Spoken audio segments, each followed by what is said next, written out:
Forum on the occasion of Human Rights Day, which is celebrated every year on the 10th of December. Today, we will discuss the human rights situation in Sindh and Balochistan. The conference will be structured around talks and presentations given by human rights defenders, intellectuals, and the leaders of Baloch National Movement, World Civil Congress, and Baloch Human Rights Council. We have divided the conference in two sessions. In the initial session, we will cover Balochistan and Sindh, and in the later session, we will have distinguished dignitaries to deliberate on the subject matter. So before we take the start or go any further, I would like all of you to please join me and stand up and observe our 1 minute of silence in remembering all those Sindhi and Baloch sons and daughters who laid their lives in sacrifice for our dignity and future of Sindh and Balochistan. Please.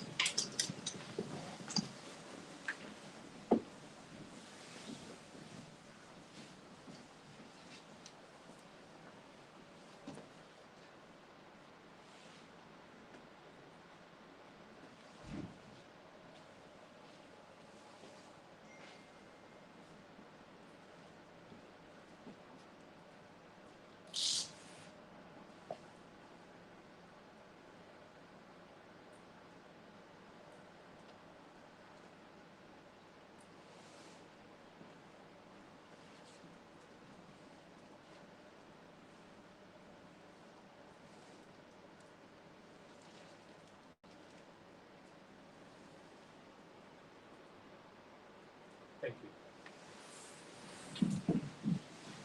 May I also please request all of you to either turn off your mobile phones or at least set them on silent mode to avoid any disturbance during the conference. And I thank you for that.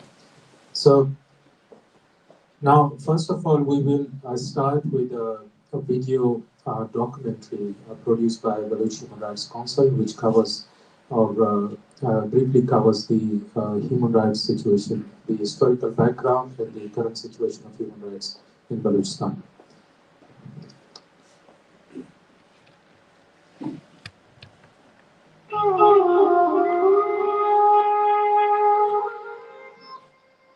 The one Baloch Human Rights Council.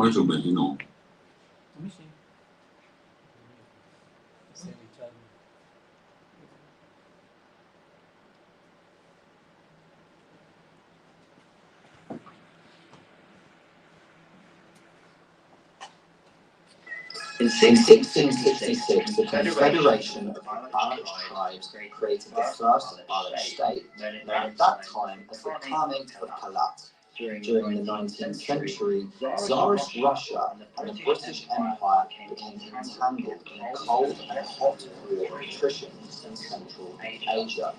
Russia was pushing southwards, and the British were trying to save their precious Indian colony from Russian advances. Many Central Asian states and nations were caught in this conflict, which is known in historical chronicles as the Great Game.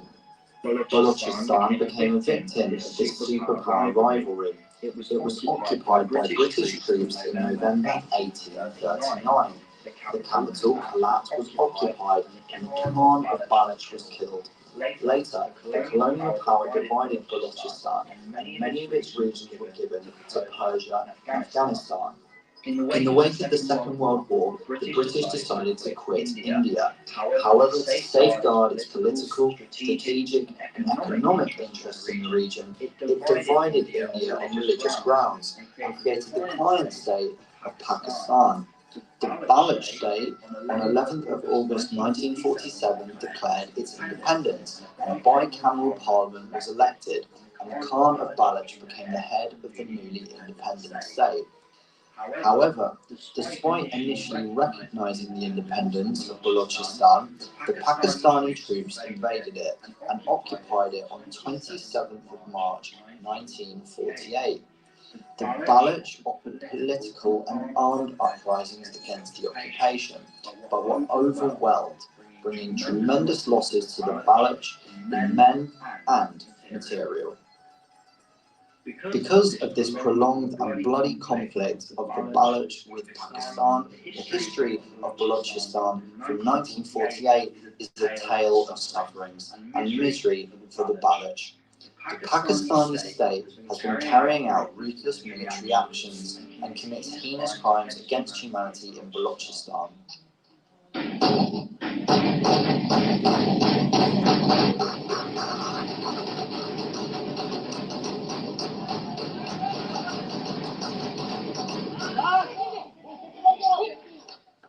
The human rights violations in the regions have many aspects.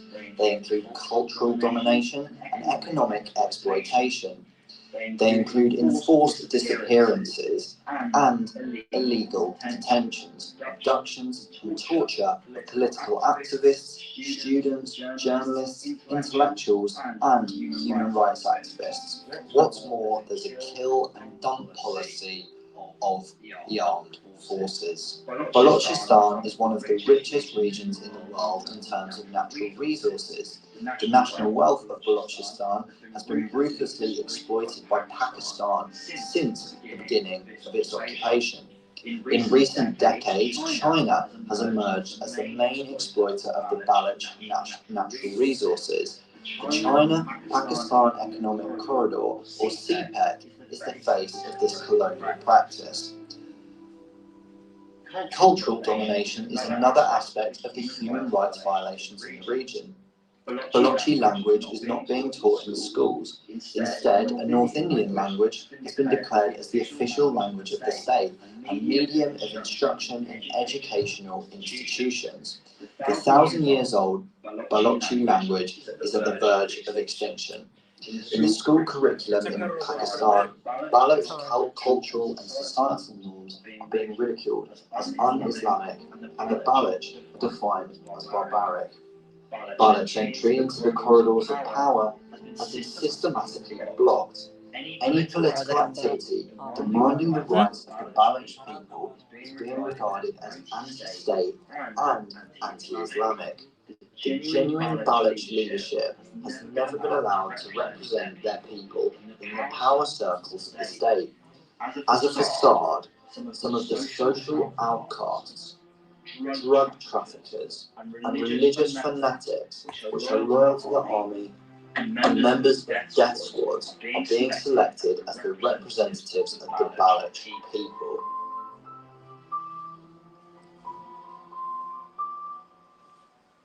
Antisocial and extremist religious elements organised by the state security agencies in various parts of Balochistan are being used in kidnapping and dumping of bodies of political activists.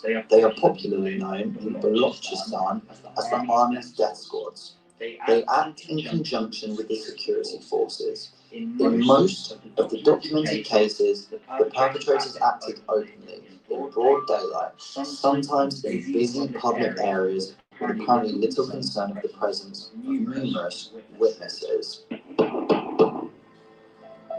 Political activists, writers, singers, poets, and human rights defenders became victims of the army's proxy death squads since the start of the present century. On many occasions, the mutilated dead bodies of those killed have been found and dumped in desolate areas of Balochistan. The security agencies pick up human rights activists, journalists, doctors, teachers, political leaders, student activists, and tribal elders, and keep them incommunicado for years.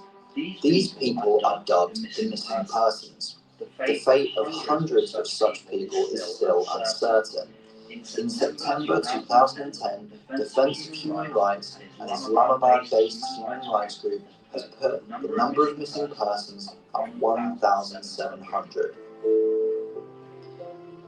The Baloch human rights groups have registered verified cases of the missing and disappeared persons. Sabar Akhtar Mangal, leader of the Balochistan National Party, submitted a list of missing persons to the National Assembly in Pakistan. The number increased from 82 in 2011 to 1,257 in 2015. The total number of missing people during this period is 3,732. During the last 2 years alone, 1,230 individuals have been added to the list of missing persons in Balochistan. Because of the atrocities, thousands have fled their abodes and are now living as refugees in various parts of Pakistan. Thousands have fled and are seeking asylum in different parts of the world. In order to clean the areas adjacent to China-Pakistan economic corridor projects and roads, nearly 1 million people have been internally displaced. In the process of implementing this strategy, thousands were forced to leave their homes. Worst affected are Kulu, Darabukti, Auran, Kanajgor and Ketch districts, where several settlements and villages are now ghost areas. Dumping of the bodies of the Baloch activists in mass graves is another ugly act of the Pakistani army. In December 2013, a mass grave was discovered from Futak Kudzar district of Balochistan. Some of the remains were identified as persons picked up by the army's death squads on different occasions. On January 25, 2014, 3 other mass graves were found after one of them was discovered by a shepherd who saw pieces of human bodies and bones. Another mass grave was discovered on February 20, 2017, with several bodies belonging to the Bukti tribe.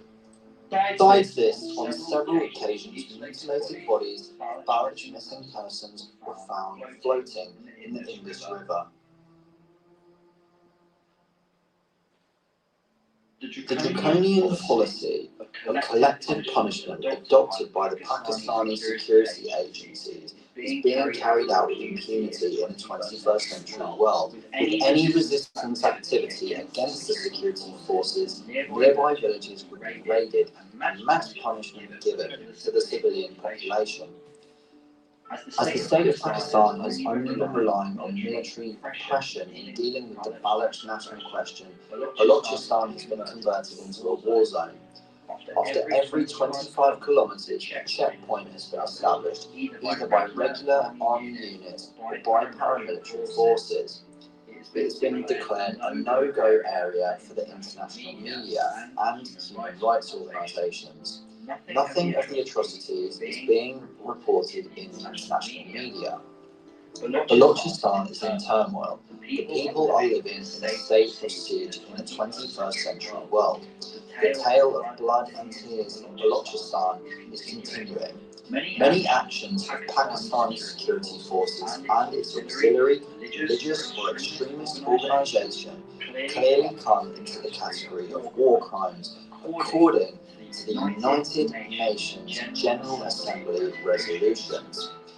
But the disgusting fact is that the international community and the civilized world is keeping a blind eye towards what Pakistan is doing in Balochistan. In the Pakistani war in Balochistan, the gross violations of human rights need immediate attention and intervention from the international community.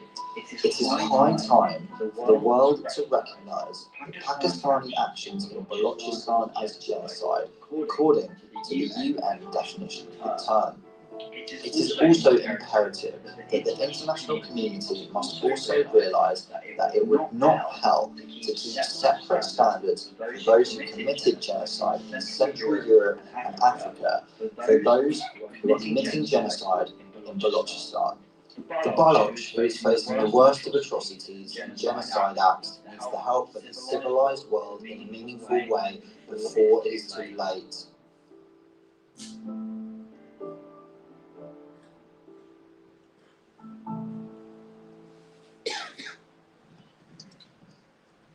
Thank you for your patience. Now we will play a video produced by World Sindhi Congress, which explains how the Pakistani authorities deliberately drowned Sindh during the recent destructive floods in Sindh.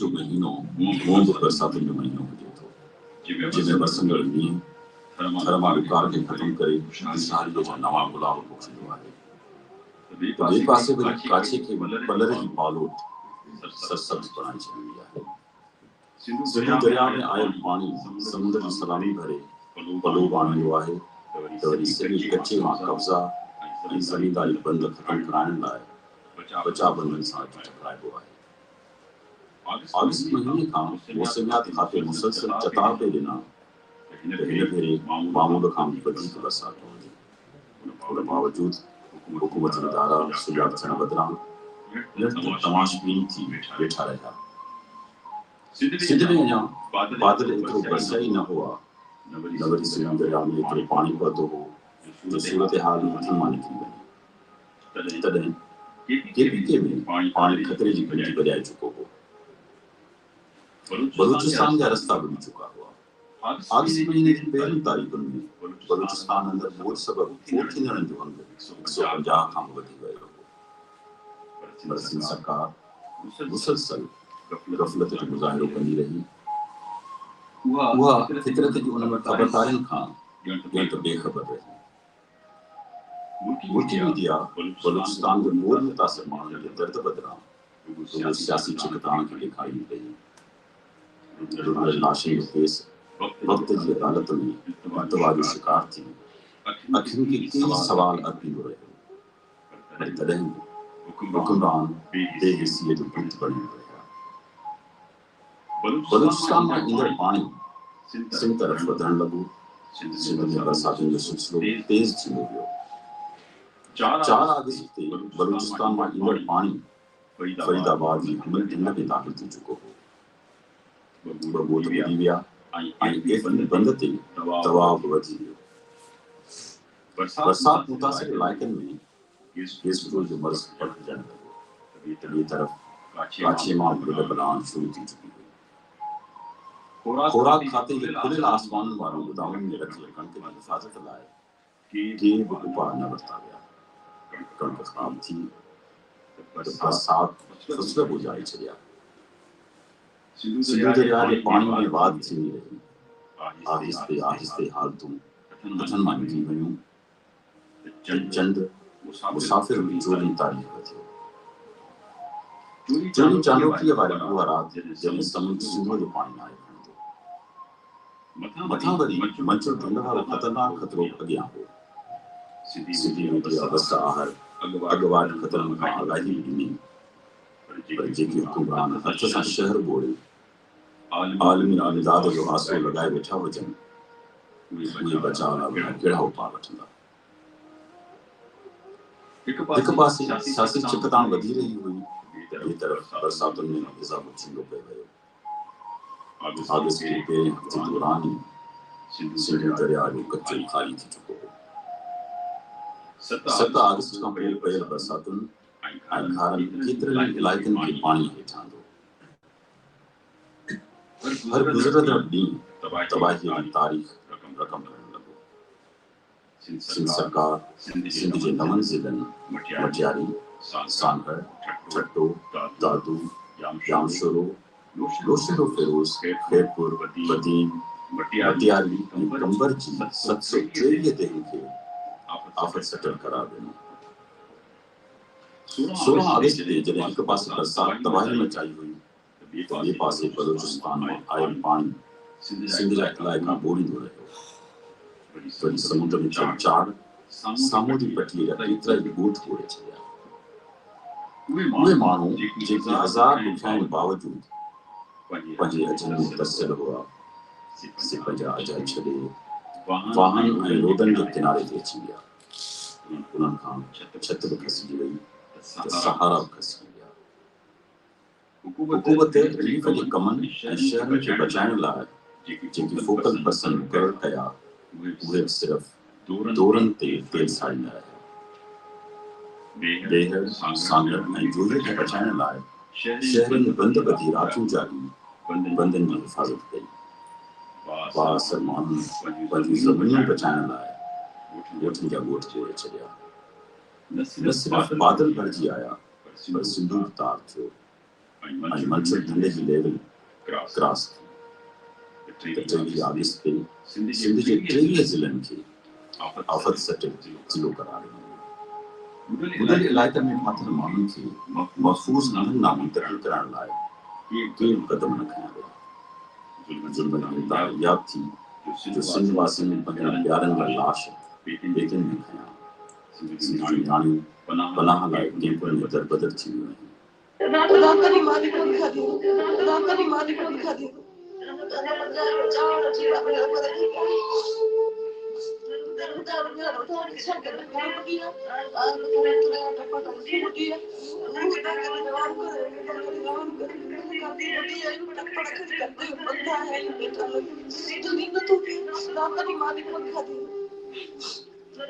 सिमनाला बतावाने लगा brown नदी की गहरी अचन करे नौ coat जो पानी की लपेट में आया शहर जाऊगे रास्ता जिकी मथा इलाका सबा हुआ सेब गिरी गया शहर में मजबूर मानू लोग बनाने के तो हुकूमत वीडियो फराहम न करी बजी राजस्थान सिंध में सरकारी अंगन अखन पहुंचे 15 लाख घर रही चुका हुआ आई 1 करोड़ का बधी कमानो मुतासिर थिया हुआ बरसात बिना जो नालो ही न पे वरतो पर उबता वांगड़ सिमनाला अदिसी के पानी हेठाने चुका हुआ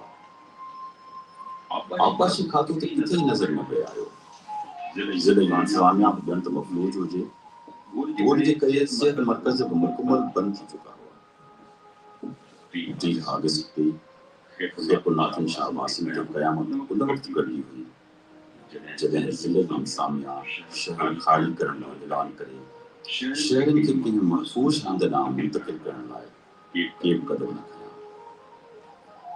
अधरात लिखल ऐलान सबब हजार मामूल दर बदर था मैं कोई शहर द पानी में आयो पर मुतासिर मामू यारो मददगार थी मरन लगा दर्द जी एक नई तारीख चढ़ने लगी ही वो साबो बदनसीब शहर आहे जेको 2000 में हवाली बोली सारी तरह बुलो हुयो पर इन भेरे कयामत सच हुई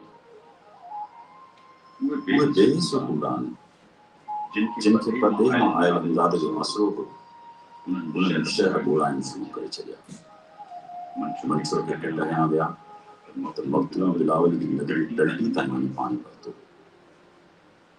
बेसरो सामान्य जो वो आलम हो जो गरीब माण्हू फ़क़त पंहिंजो सिर बचाए सघिया हुआ उन्हनि वटि का पनाह त न हुई पर उन्हनि जा गुस्सा बांध मानीअ खां ख़ाली हुआ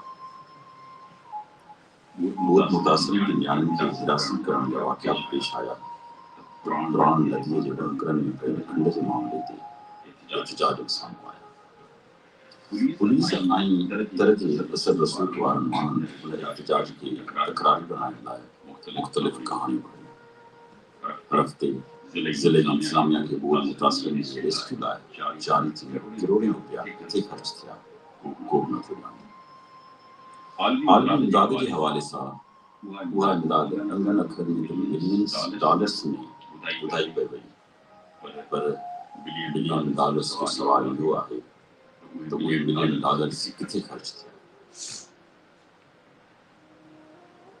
उहे आलमी धोरियूं जिन सिंधी से इमदाद मुतासिरनि ताईं पहुचाइण चाही पई तिन खे हुकूमत इजाज़त ई न ॾिनी ॿाहिरीं NGOs या INGOs खे कमु करण लाइ एनओसी न मिली उन्हनि जे करे इमदादी सरगर्मियूं बि न थियूं पर मुतासिरनि का ख़ासि मदद बि न थी सघी सिंध हुकूमत जे कागज़नि में कयल सखावत यकीनन कंहिं वज़ीर जो घर अॾे चुकी हूंदी महल तामीर थी चुका हूंदा पर मुतासिर अॼु बि खुलियल आसमान हेठि बिना छित जे बुखनि ते सुम्हनि था उन्हनि आसमान पखड़ियुनि में सवालनि खां सवाइ कुझु न आहे बचियो उन्हनि खां पाणी वाकरा बूढ़ा बि खसे विया आहिनि हू को महल न था चाहिनि हू बसि पेट बुखायल मासूम ॿारनि लाइ मानीअ जा उपजाऊ आहिनि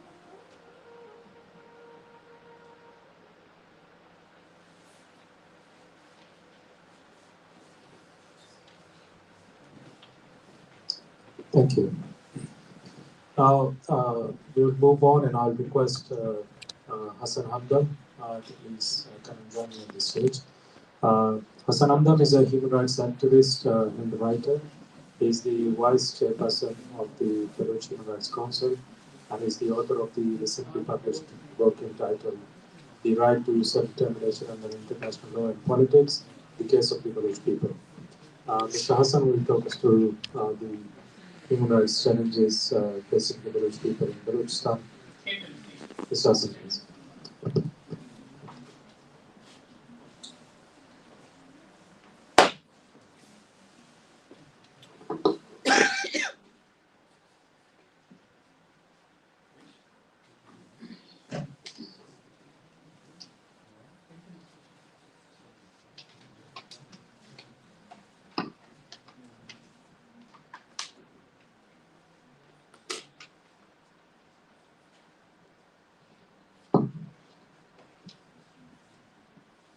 Ladies and gentlemen,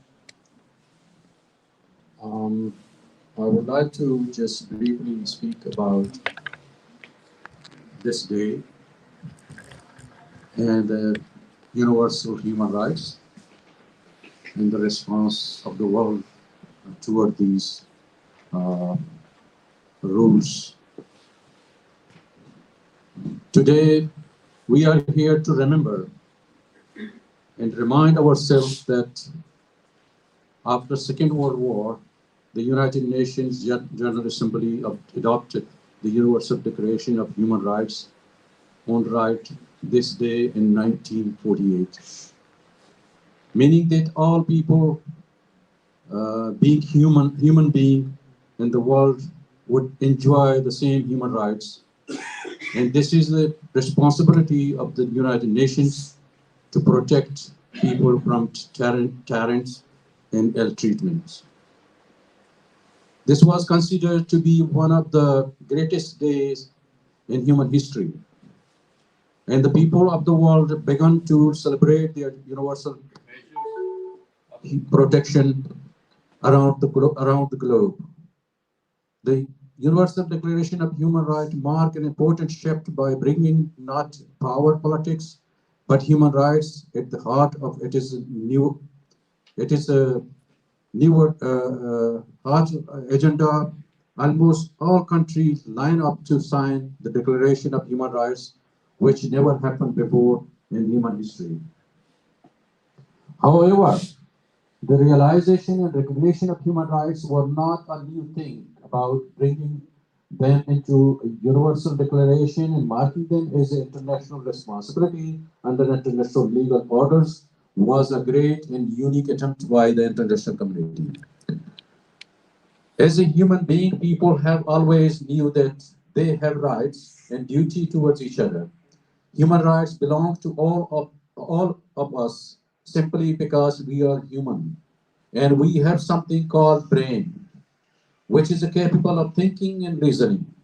Therefore, we hold values of fairness, equality, and respect for our fellow human beings in the society.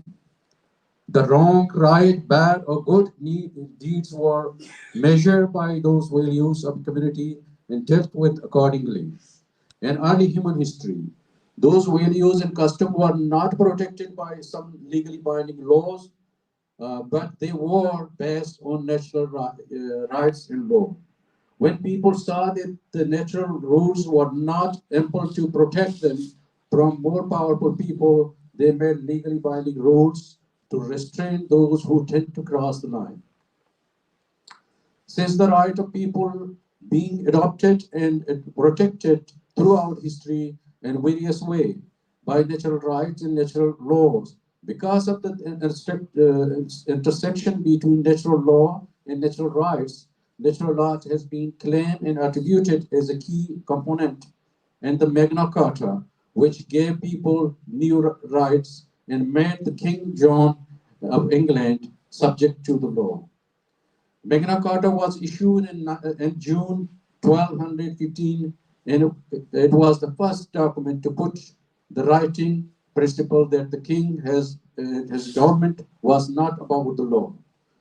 It sought to prevent the king from exploiting his power and place limit on royal authority, and establishing law is a power itself.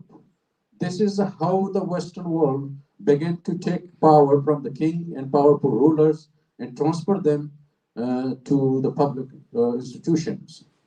The love of their nations, their countries, they knew without democratic and justice system, they will never enjoy the freedom and human rights.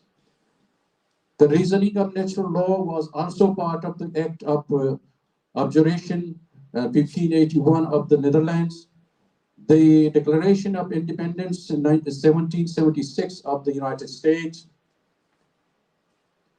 the Declaration of Rights of Man and the Citizen 1789 of France, the Universal Declaration of Human Rights 1984 of the United Nations, as well as the European Convention on Human Rights in 1953 of the Council of Europe. All these declarations and conventions granted the people of the Western world legally binding rights. But the Universal Declaration of Human Rights gave hope to those who were far away from them. On 10 December 1948, the General Assembly of the United Nations announced the Universal Declaration of Human Rights. Eleanor Roosevelt gave a speech at the United Nations called "Where Do Human Rights Begin?" She went on saying that the human rights of all places should be addressed. Small, close, far away places, or even the places we cannot see on the map of the world. All places where human beings live, without their rights, the human rights have no meaning. 4 years later, people in many parts of the world are still dreaming for the universal human system to reach them. Millions of people have been killed and deprived from their basic human rights around the globe. Under the watch of the United Nations, since it was established, 3 million were slaughtered in Bangladesh alone by Pakistani army during the onslaught in 1971. Their crime was that they demanded their democratic rights and wanted to speak their own language. Since Pakistan was created as a Muslim state, it has been denying the undeniable rights of Baloch, Sindhi, and every common man. We have been learning that human rights are the basic democratic rights and freedom, and they belong to every person in the world, from the birth to the death. They apply regardless of where you are from and where you are from. These rights are based on shared value like dignity, fairness, equality, respect, and independence. These values are defined and protected by law, and the law is the expression of the general will of people. A small person, big person, a small nation, large nation, or people of any continent would have the same right, just like the small little baby born is a small person. No matter who you are, where you are born, the world is yours. The protection of your right is the legal responsibility of the United Nations under the international legal orders. The international legal orders cannot differ from continent to continent, country to country. There is no room in international law for treating people differently. There are various human rights conventions and treaties and universal declaration. A layer of human rights protective measure and system, but some of are falling short, and other which claim to be supreme and farsighted seem crippled and ignorant towards the people like Baloch and Sindhi. The international human rights lays down obligation which all states are bound to respect by becoming the party to international treaties.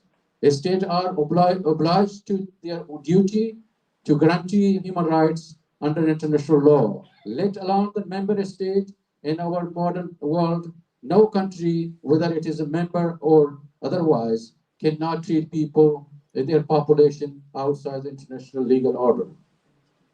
Yet today, time of information revolution, when you can reach to any goat herder, any corner of the world, you can gain information within second, but you seem unwilling to do that. Pakistani security forces are involved in grave human rights violation, and those atrocities are widely reported, but you don't seem to be bothered.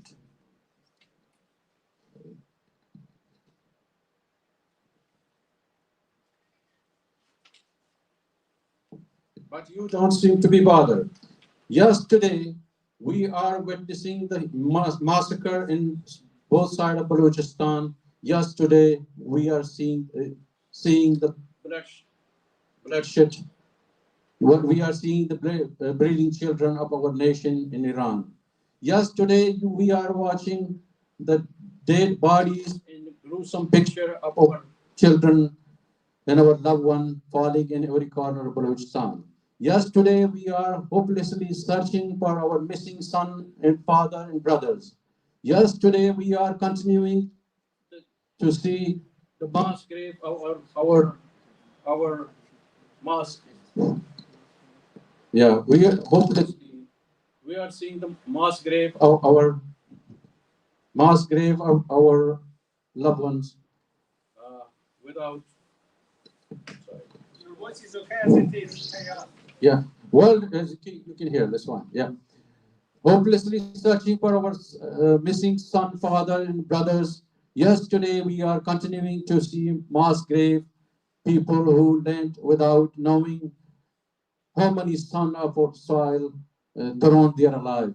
Yesterday, we know that we are facing genocide in Pakistan and Iran, but unfortunately, the developed and the civilized are busy in your business races and have no time to say Baloch are human beings too. Despite the promises of the new world, the widely reported crimes against Baloch and Sindhis, nation in Pakistan, no tangible action have been taken to stop Pakistan from killing people. Do the United Nations mean anything when talking about universal human rights? How many dead people would qualify for an international response? Are there two kinds of human beings? When will you wake up? When millions are killed and then you begin searching for clues to see whether it was a genocide or massacre? When those perpetrators are already dying or in their old age, their age, when you will wake up and bring them to justice? Why should we wait and then seek that what happened, not what is happening now and do something about it? Iran and Pakistan are committing crime against humanity while they are still enjoying being a part of United Nations. Why the United Nations civilized world is unable to address the most important issue of human being in this modern time. These are the questions every suffering nation and group asking around the globe, including Sindhi and Baloch. We Baloch and Sindhi are not asking United Nations to make sure that we have right to education, health, or other social privileges.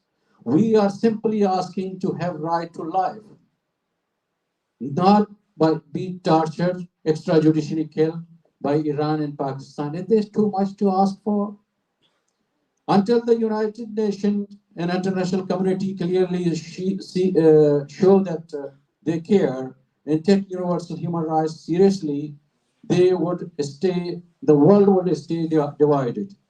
If the world show no interest in making human rights universal and taking action to protect them according to the international law and order, then you should not be surprised by a terrorist group roaming around the globe and telling people that they are not counted. In such situation, their argument of the world keep gaining momentum. Where there is no justice, there is a chaos and bloodshed. As soon as you are born, you are considered to be a human being with born rights. This becomes the responsibility of the parents to protect you. If the parent fail to do their responsibility, it becomes the responsibility of your estate. If your estate failed to protect you, this will become the responsibility of the world to protect you from harm. World do not seem today people would not seek weakly or worded condemnation against crime against humanity. The dying people deserve more than that. People want the United Nations to act against every human rights violation, no matter where it occurs and who the victim is.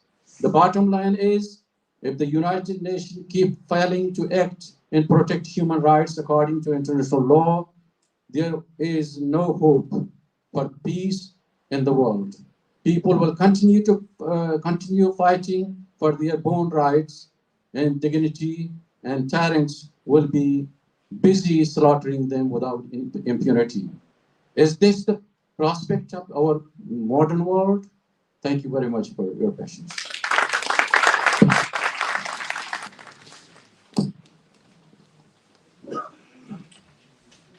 Thank you very much, Sanandam. Our next speaker is Sindhi Baloch. I request Sindhi to please join me on the stage. Sindhi Baloch is a politician affiliated with Baloch National Movement, a nationalist political party in Balochistan. He is currently the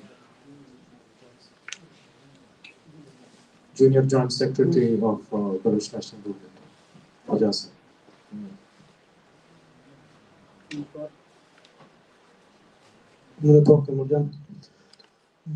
Maruchi International Human Rights Wala program is the Baloch Sindhi Forum in India.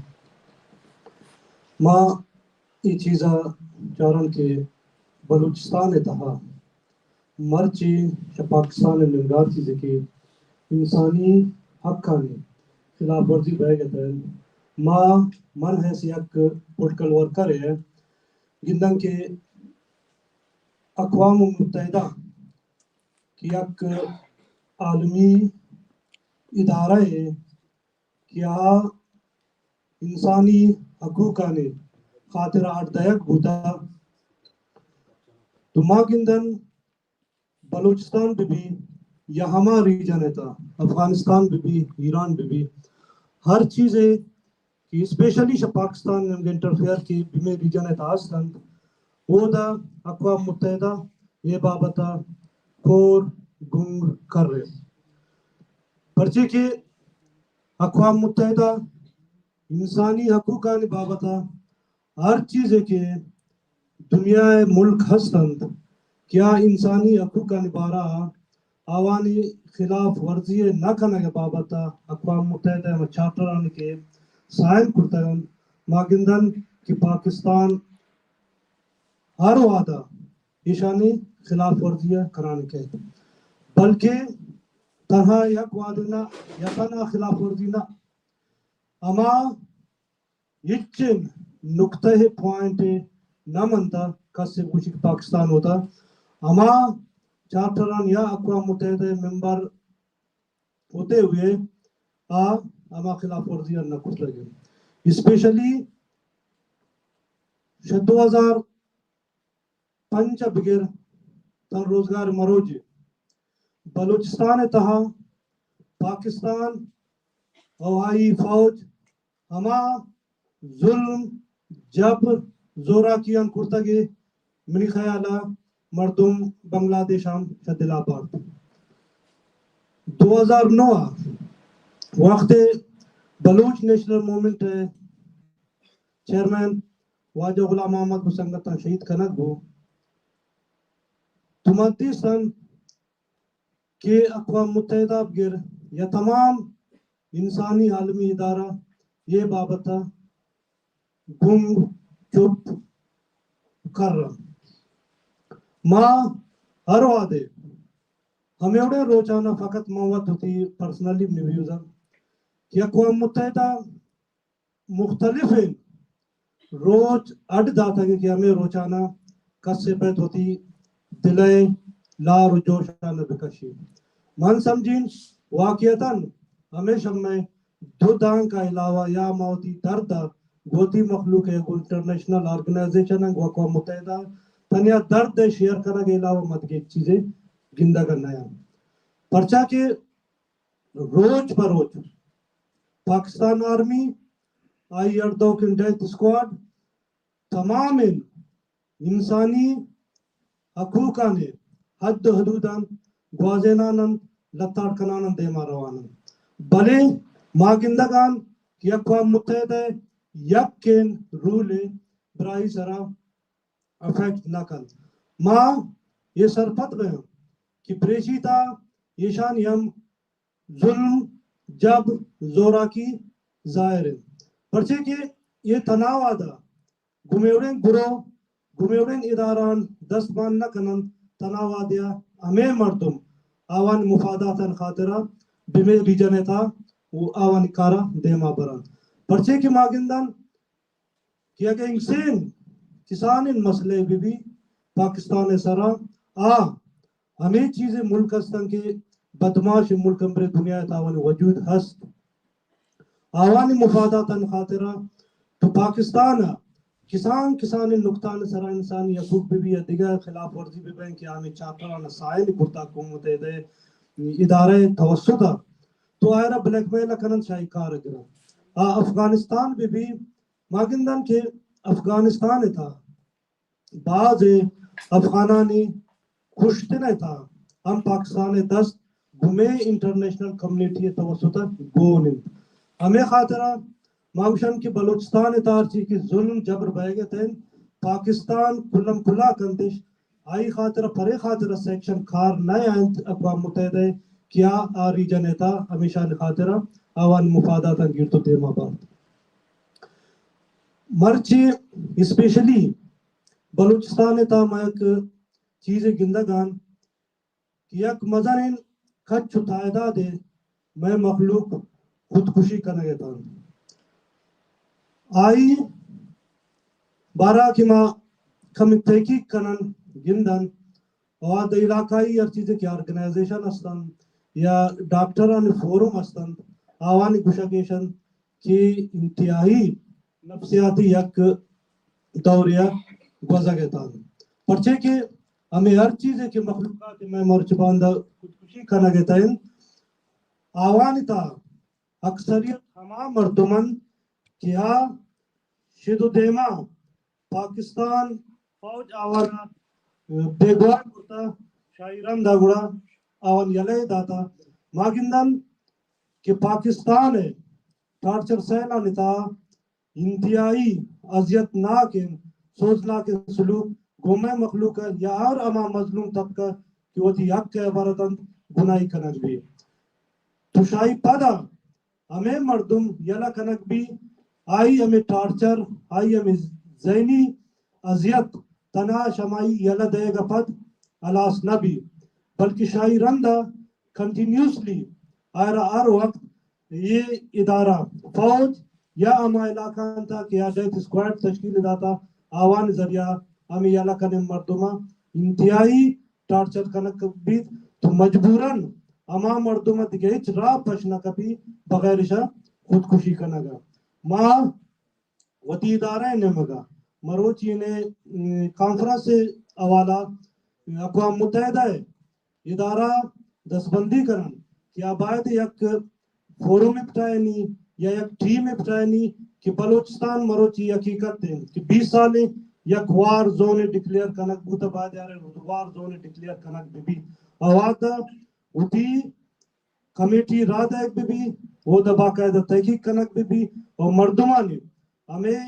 हकीकी मसलों मसाइल अस्तन आवान चारक भी आवान आवान सरा अमर दरामद भी और international court है था पाकिस्तान आबादी सजा देख भी मरोची इंसानी हकूक है आलमी रोच है हवाला बलूचिस्तान था یا کنچین سچویشن کریٹ ہوتا خاص کر پولیٹیکل ورکر یا ہما وانندین مخلوق طبقہ بلوچ اسٹوڈنٹس کے استن بہت یک کن خاطرہ وقت نہ وقت یک توار چیز کنن آوان بیگوا کنک بھی تو ایشانی یہ چین تھا یک کدار ہے چاہے یا گراؤنڈ سران نشتا یا ادھر ڈننا کسے نشتا یہ چین فگر داد نہ کن آئی بنیادی وجہ منا میں سمجھین کہ یک چوشن روچ نائن پاکستان آرمی یک بلوچے پنچ بلوچے دا بلوچے بیگواب کن دھما بار یہ تعداد روچ پر روچ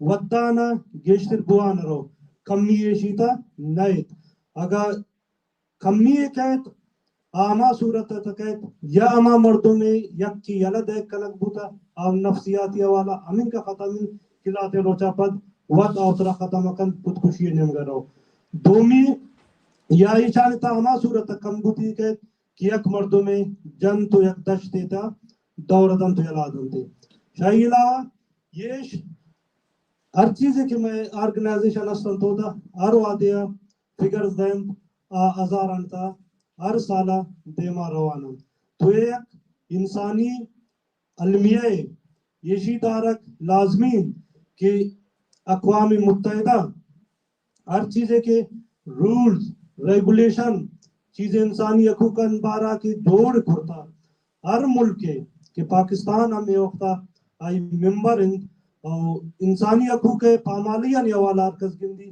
باید کہ پاکستان یہ چمی اقوام متحدہ ممبر مبوط ہیں پرچے کہ یہ ریجن ہے تھا ہر چیزیں کی انسانی حقوق کا لگت مالی پہ گئے ہیں ماگندن کے آوانتا ڈائریکٹلی پاکستان ہے دست ہوار ہے یک زمانہ کے استد کہ بعض ان چیز تو چردات کرتا ہے مرچین سائنس ٹیکنالوجی دورن سوشل میڈیا دورن ایک زمانہ کے اگر خبر نیوز پی ٹی وی ذریعہ داشت کرتے مرچے سوشل میڈیا دورن نکل چوشن چیزیں داشت نہ کم اور داشت نہ بھی تو ہر چیزیں سوشل میڈیا تھا تمام ویڈیو آن صورت موجود ہیں صرف آوان سرا عمل درآمد کرنے کی ضرورت ہے مامروچی کہ مجلس توسط عالمی اداران ریکویسٹ کرن کہ آبائے دن یہ انسانی حقوق خلاف ورزی آنا تحقیق پکنن اور پاکستان عالمی عدالت دیتا بیارم بوش تارین آئر سزائے بائدن ضرورت ہے ایک بھی منتوار Thank you very much, Dr. Sandos. So this concludes our first session of the conference, and we begin our second session without any break. I would request our first speaker of the second session, which is particularly focused on the human rights situation in Western Balochistan. Our first speaker is Rahim Bandhuvi. Mr. Rahim Bandhuvi. Yeah, Mr. Rahim Bandhuvi is a human rights defender and a leader of the Balochistan People's Party, struggling for the rights of the Baloch people in Western Balochistan. Rahim Bandhuvi, please.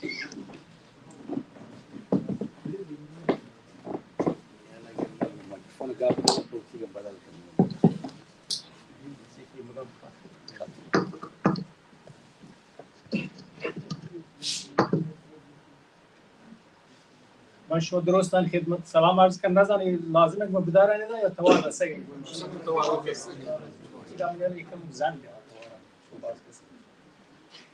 خیلی برای شما عرض کنم شما درستان خدمت سلام عرض کنم کسانی جنین زهگانی که ده هستن بوهارانی که هستن به اضافه براجات بوهار زهتانی که هستن تدن سک واشن که ایدان بلوچی دیوان فقط بلوچی مردینانی نه تدن بلوچی جنین هم هستن سک شد و ایشی پیش دارید که وستگی زمانگاه هم اکادمی زمانگاه که ماتریارکی بوده عدالت بوده سوسایتی تو که جامعه تو چون ماتان لید کنه ولی چه وقتیه که پاتریارکی یا مرد سالاری بوده همیشه که ماشما گنده که جامعه پر کجا روگه و امید همیشند که این 21 کرنه تاها جنین هم بتوانند ویتی رولا پلی بکنند و و بتوانند که انسانی ماحولی که هستند این چو گربرند این چو جر و کوشند برای آرزو کنه من گناه نه ببینید که آرزو پوره ببینید همین دوله که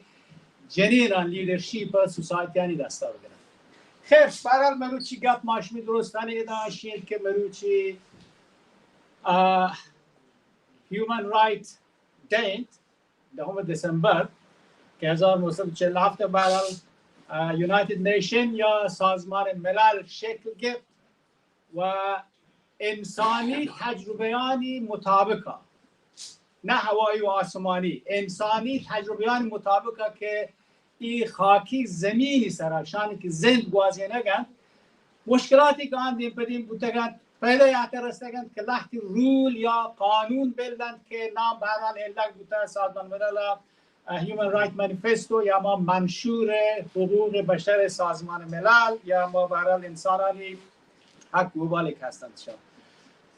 آنچه که گوشک بود داد واجه نام شموش حسن دوست جانا که حکومتانی که هستند هنو همه دوله کنگند که ماشون بلوش منیال چه یه دیگه جاگانی که میدلیست هستی گیشتر سر بدین که ماشمه سرا چین چوک دیسکریمینیشن و تبعیض بودتگ و بوگین تو چوک جا که هنگتم دیما بوگاند نگاه پیدانید که مروچگین روچی تها که هیومن رایتی دین ماشمه بلوٹ یک چمشان که بدین وستگین زمانه که 1947 بگه تهنو که هستن 70 ساله 80 ساله چین که نزدیک 70 ساله تنی وادی چین چوک بدلی و صدلی یارک بوده هیومن رایت بنیادی سره منه حالا هیومن رایت بنیادی سره تنی وادی سک کم یارک بوده چه وادی که شکل گرفته تحلوگا دلیل هم بره گردی پیدان که وڑی که پیسرانان کار کنه بوده یک وڑی بوده که هیومن رایتی مروچگین لیولی که احتگو سر بوده که منه حالا اینترنشنال چی باشن که خبر رسانی یا همه اطلاع رسانی یا همه خبر سر اینفورمیشن اطلاعات و محلوک سر بوگا مروچگین لیول نبوده میدیا کدیمی زمانگان و هنگت هم هستن همین دوره رو بگیم هر کسی دستا بوده همایان رول چلته پچیه که میدیای تا سنسورشیپ بوده و هنگت هم هستن و همه اینفورمیشن اطلاعات هنی که محلوک دیگ بودگن جهان دیگ بودگن همیشه که ماشمه گندگی مروچ به کجا رستن بله خوشبختانه واش قسمتی و خاص طور من نوکن جنریشن ها هیومن بینگ نوکن جنریشن ها و خاص طور می لگت مالی بزگین تبعیض شده بلوچان که هر کجا که هستند این نوکن جنریشن تاها واش بختی شید که مروچی اینفورمیشن تکنولوژی یا اما خبررسانی تکنولوژی جاگاهی رسته که قدرتمندان حکومتان دولتانی که برای حکومت کنه مردمان سرا و میدیا بس همه تیوی و رادیو و نزانه روزنامه و حالتا که ببرد همین چایان قدرت داره مروچی هر کسی یک فونی دستنتی و هر کجا که هسته این فون وقت یک رپورتره همیشه که ما گندگی مروچی ایران در نظر بگیرید ایرانی تها جنینانی مسئله یحت پی جاگه رسته که ورلد نمبر چمت BBC گوشتاره کتن صحبه سرا گوشتگند که World Feminist Revolution happening in the Middle East امید همیشه که چه میدل ایست هم در بکه پیت وسط جنگ جهانی بی که بوشن تی ورلد دیگه بله ایشیه حاصل یا ایشیه جاگه که هنو رسته بره گردید همدان که یک محلوک تورس رهته دو محلوک هم با همدیگر لینک بوده و لینک بوده برای خاص طور امید چی باشن جی زد یا جنریشن زد شما ورناش سر بهتر سر بدید من نوکیش کنه کلمه که جنریشن کاری که کنگن چه سوشیال میدیا یا چه شبکه‌های اجتماعی بهر گرگن چه این تکنولوژی بهر گرگن و بی اشیا کنه این دوله فکر بکنه که ایرانی تا اینترنت بنده تقریبا به این حساب رسته کچ نه بله با این وجود این نوکین جنریشن منیج کنگن توان دیگه طریقه یا این وقتی جیره که هستی این وقتی زرومبشی که چستی کرده رسیدگی پجاگایی که هنو ورلد یا جهان هم سرپد بوگه کشیه البته و چستیه را ماشو بلوت حساب بکنه می مشرقی برات گوهارم منه الاس کم نکته و دیرینی زمانی گم شروع بوده بله بری گردید پیشیه که جهان میدیا چونکا بلوتن لاین بده یک دوم پدایشی هم سک مهمه که هر سوسایتی تها کارکنو که گلو پارتیانی که هستند سیاسی یا هیومن رایتی آیا چین چوک محلوک تها پاپولر و چین چوک محلوک آیانی هبران گوش دارن ایشی چه یک نمیگه دیگه برای ورلد میدیا هم سک مهمه که یک خبری یک گپی وقتی که حکومتی بداری دارک بید و ایواش قسمتی انتکانو برای یک نمیگه گیدین که روسا بگیر گو اوکراین جنگین تو پدا بگیره که چاینای منطقه یا اگین تو برای کوشش کنه که هلو تاراج بکن تو ایشا وسترن پاور هم هنوشی سر اینترست هستن که بحث بزرگن همیشه که گندگی کمکش کتن کمک کنگن هنو وزیر وزرا و منستران هم که هستند وسترن ورلد که وتی پشتیبانی یا وتی همبستگی وتی سپورت اعلام کنگن و چیزی که ایرانی تا اتفاق کپگن که بلوچستانی که مغربی بلوچستان گوشین برای همه پهنت هستن نون رسته پای جاگایی که ما شما گندگین که زاهدانا بلوچ جنین هم درک پگه ولی که به هر حال بلوچ سیاهی چادرش دارن که سیاهی چادر بلوچی تردیشنال نبوده قدیما نیست سریگی بود همین دولتی چوک بودن سریگی سریتی بلوچی پشکی گرنتی همین دوله بوده بله متاسفانه همین خاطره که مذهب یا دین اسلام به عنوان یک طول یا ابزار همین مغربی پاورانی استفاده قرار گرفته بوده چه همه دیوبندیسم رو بگیرین که همه وقتی که انگلیس هندوستان آیا و همین پلنینگانش کو مطلبش این که ایشانی که قدرتش هست به همین خاطر دیماند که دینگی 50 سال و 100 سال هم پلنینگان کنند همی وحدی همه وحده هم زانده بود اگه خواست و رنجشیه که اکس سوویت یونین جور بود و برحال بریتیش کلونیال پاورز هم انگت اندیای هست تا ای پادت که و کتشی کارانه و خاص طور بلوچ راجته ای بهر بودم همایانی حساب که همه قدرتی همه حضوری که همه وقتی هستش همایانی بهرد که بلوچی هیومن رایت حسابی سره چین چوک بزگی بلوچ مخلوق کشگن بودگن شان برحال من این باراویتی همه را گوان دگرم فقط این قسمت گفت بکنن که مغربی بلوچستانی تها بلوچانی هیومن رایت چین چوک وایله که چین چوک نقض چین چوک برحال خراب کنن پروشک بوده وزگن چون بوده اولی چیز اشند که یک راجی گار کنگا مسلمان آیه زبان گرگ و آیه هنر یا ازم گرگ یکی چاکارانی تو راجه رو توانه کم کنه ایشی اولین کاری بوده رنج ایشیه که همی جنگ جهانی اول که تمام بود می مغربی بلوچستانی تا بلوچی زبانش بند کو مشی بارها گوشته و هنگت هم گوشته کن اگر چنانچه می مشرقی برات گوارن چستی به بلوچی زبانی سر مبوتی بلوچی زمانگی تا بلکه مغربی بلوچستانی تا بلوچی واقعا زبان بلکه گار کنک بودی ولی خوشبختانه جهان چوش نمانی تکنولوژی برحال تغییر یارگ سک باز گندگی که نه گو همین بودی ضعف و گو همین سستی که برای ما را بلوچانه بوده چون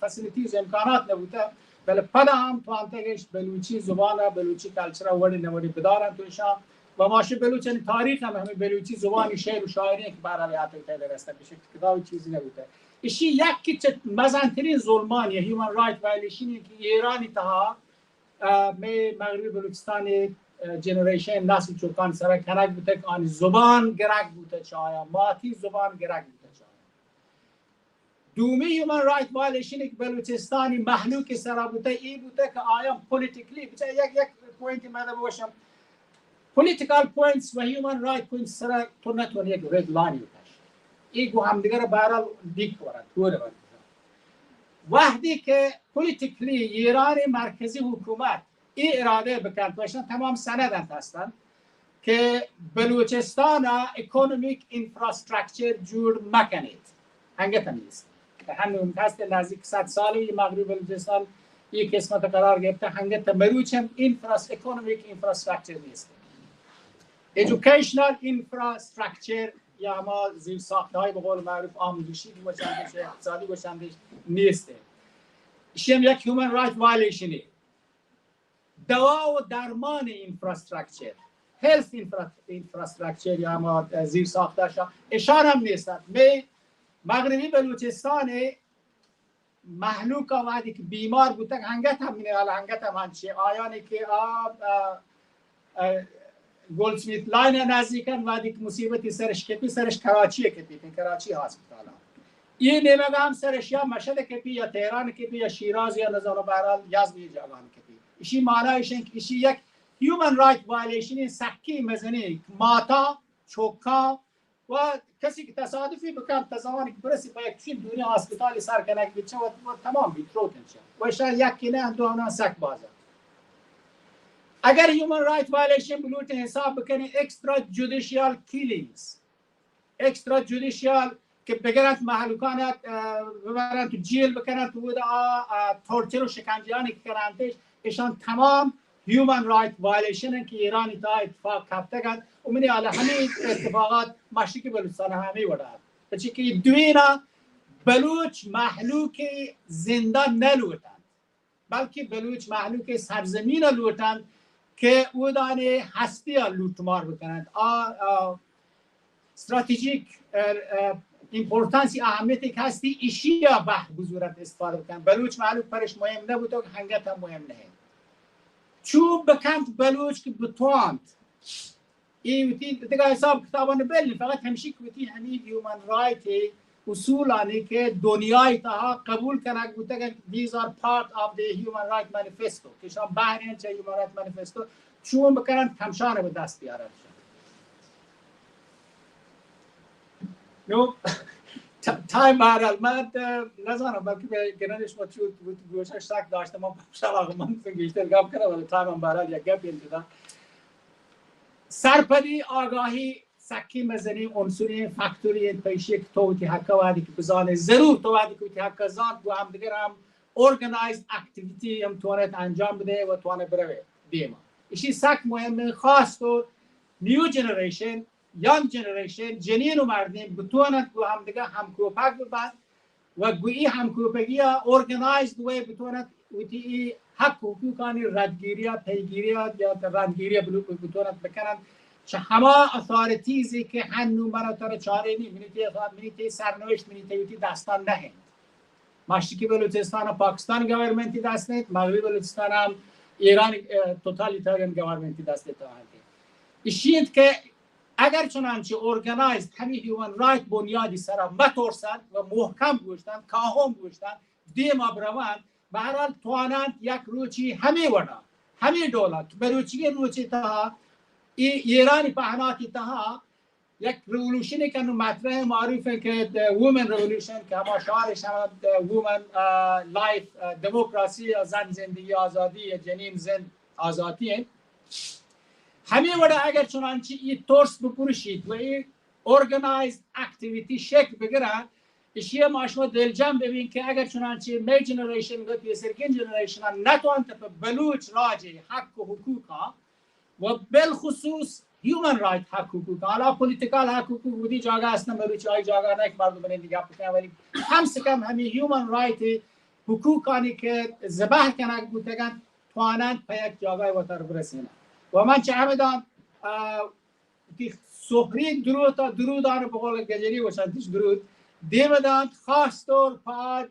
بلوچ جنین زهگانی که هنو پای احتگا کاهم هوشت آتگا فوتی حق و حقوقی که کرنانی کرنن که بلوچ جنین اگر چنانچه بلوچ مردین و دا سکند سیتیزن یا ثرد سیتیزن بلوچ جنین زهگان می مات گوارا فورد یا فیفت سیتیزن و ایشی مروچین که جای خوشحالی که جهان گوش داره اگر چنانچه پدل جنی پاد به بلوچ جهان مجبور بی که گوش بداری و به این خاطر که پدل جنی پاد بیت و تو پاک بید ایشیند که مشکلات و مصیبتان دیگری که هستن پولیتیکلی لازم هرچی اگر شان کم کنه بفهمت من رسید تمام جاگاه که بلوچی توارم جهان گوش بداری که بلوچ با حق حقوق برسید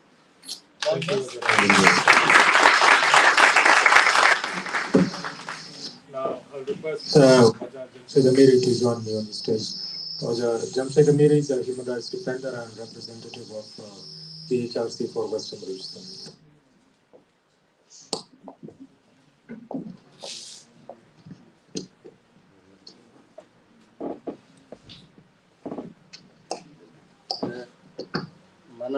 سلام عرض کنم دیوان نندوکان گوهار و عزتمندیان گوهار و واجهان واجه رحیم دیگه خبری پا من نیش می دلگاب هماهیتن که واجه رحیم هم کتن حقیقتا بله من هم از حیثیت یک منبری چه وستن بلوچستان بیا چارسی توکا لحظه جمله شمی خدمت عرض کنم همانطور که واجه رحیم گوشت وستن بلوچستان چه ایست بلوچستان جدا نه و ما یک بادی که دنیا ما گبوته گیم دردی اگر بودن هستن لازم دردا ما هم احساس کنن و همچو اگر میکر را هم دردی هستن آبرات احساس کنن ولی می فعلا ماحول ما دو تا دیکتاتور گورنمنت تو کا گیر یکی پاکستان و یکی ایران تو کا هم آداب کر رحیم جان گوشت ضبط زوری که بیگن چه هر لحاظا چه اعدام گرفته چه اکسکیوشن گرفته چه فرهنگی چه زبانی و چه سرزمینی حساب کتابا ما یکی زبهر نه هنچو گنده که ایران سنترال گورنمنت لوٹی می دریایا می ماهیگیران و می مردمی که به چهبار سرزمین زندگی کنن آهان لوٹی کوچ بدات و آهان زمین تصرف بکند و آهانش بدا که صدرنا بلوچند و بلوچ نه لوٹی یا که پابلیک اسمبلیزیشن بلوچستان تو کاشار بکن که بلوچ کم زبهر و کم بهر بنشوتی حکم بکن دومی مسئله شیه که هنو کنجو رحیم جان گوک مروچی شعار زن و زندگی و آزادی ایران تو کا شکل گرفته و ما هنچو گندگن که زاهدان تو کا بلوچستان تو کا و کردستان تو کا رژیم ایران حکومت بیرحمی بلوچان سرا و کردان سرا بیش از حدیه که ما احساس کنه ما گنده اگر 100,000 نفر ایرانی خیابانانی تو کا بیاد و تظاهرات بکنه یا نفری کشک یا 2 نفر ولی مادی زاهدان تو کا کمی نفری تظاهراتش کو 100 نفر می جوان و چوک آنها شهید کو ایشی پیش داری که ایران صفوی حکومت که گو ولایت فقیه و شیعه هستن گو بلوچان دو دشمنی هستن یکی دشمنی آهانی ایشیه که ما بلوچ اهل سنته و آهان لوٹا اهل سنت از بین ببرن هرچند که مواد مذهبی مردمی نو ولی ایشی یک واقعیت مروچ بلوچستان تو کا و کردستان تو کا هستن دومیشه که هنچو براتا اشاره کو بلوچستان معادن دریا مار 1200 مایل کوستال ایریا هسته که بندر عباس بگیر تا کراچی برسی و مایی که را هنچو معادن طلاه مس نقره دروی سک بازن و می گورنمنت هنو گندگه مثلا تفتان نیمگا یا نصرت آباد نیمگا می طلاهان دیگه کمپنی در ملکی کایک برگن و ما بلوچان هیچ چیزی نیسته می نصیب فقط اعدام ویدان با هم اعدامیه که به صورت انتقام جویانه بیگن با عنوان مثال اگر یک برات دیگه جایی خطا کن گوشی گجری مثال جنتی گوشی خطا کرد در باغ مسنگری به شوشتر زنان گردن دیگری نو اگر یکی دیگه جایی خطا کن زاهدان روان 5 یا 10 15 بلوچ بیگناه کاران زندانان تو کا اعدام کنه نو ایشی مطلب ایشیه که بلوچ هومن رایت کانسل مروچ که وظیفه ایشه که ما شما درو باید دست به دست هم بده بل فعالین کمپین بلوچ و یه دیگه جوانان کنچو رحیم جان گوگو اینترنت میدیا سرکارش هستین یه می شهیدان یک زاهدان تو کا یا ابیوزان یک بیگان سکشوال ابیوز که می جنین چوکانی سرا و می گوهران سرا بیگان شان هایلایت بکنه یونایتد نیشن و یوروپیان پارلمنت بریتیش پارلمنت یه دیگه جهان و بی آچارسی همکاری بکنه و شان هایلایت بکنه باز مشمول منتوار و سپاسگزارم سلام علیکم.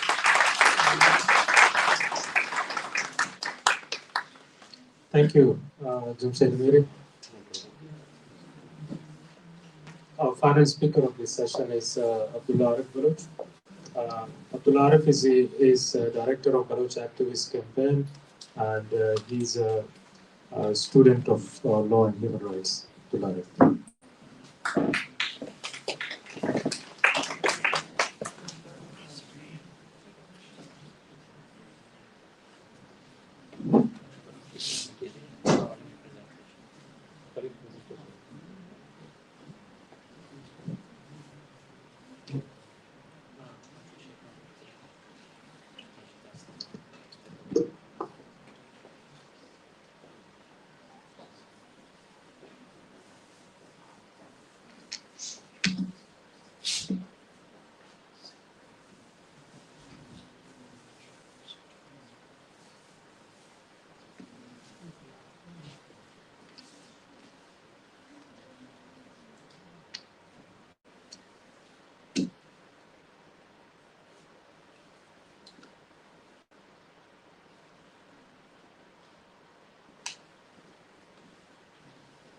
I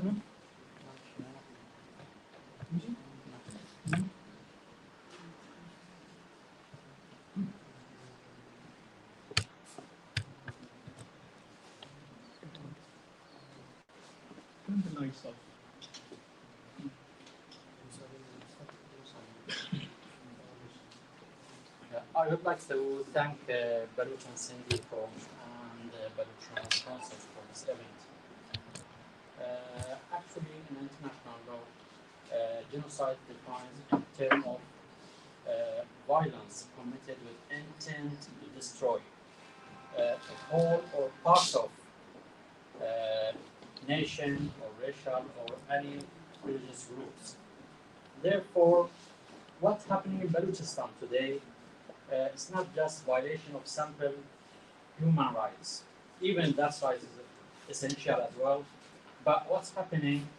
There are systematic plans to genocide Baloch people in Iran with the intention of destroying the Baloch nation and destruction their identity. I choose genocide because I believe we have to use strong words, because every time we're saying it's only human rights violation, but we need to present for the world very strong and effective words like genocide or apartheid. Maybe the world they see what's happening in Balochistan. This is a small video about the most violations happening in Balochistan.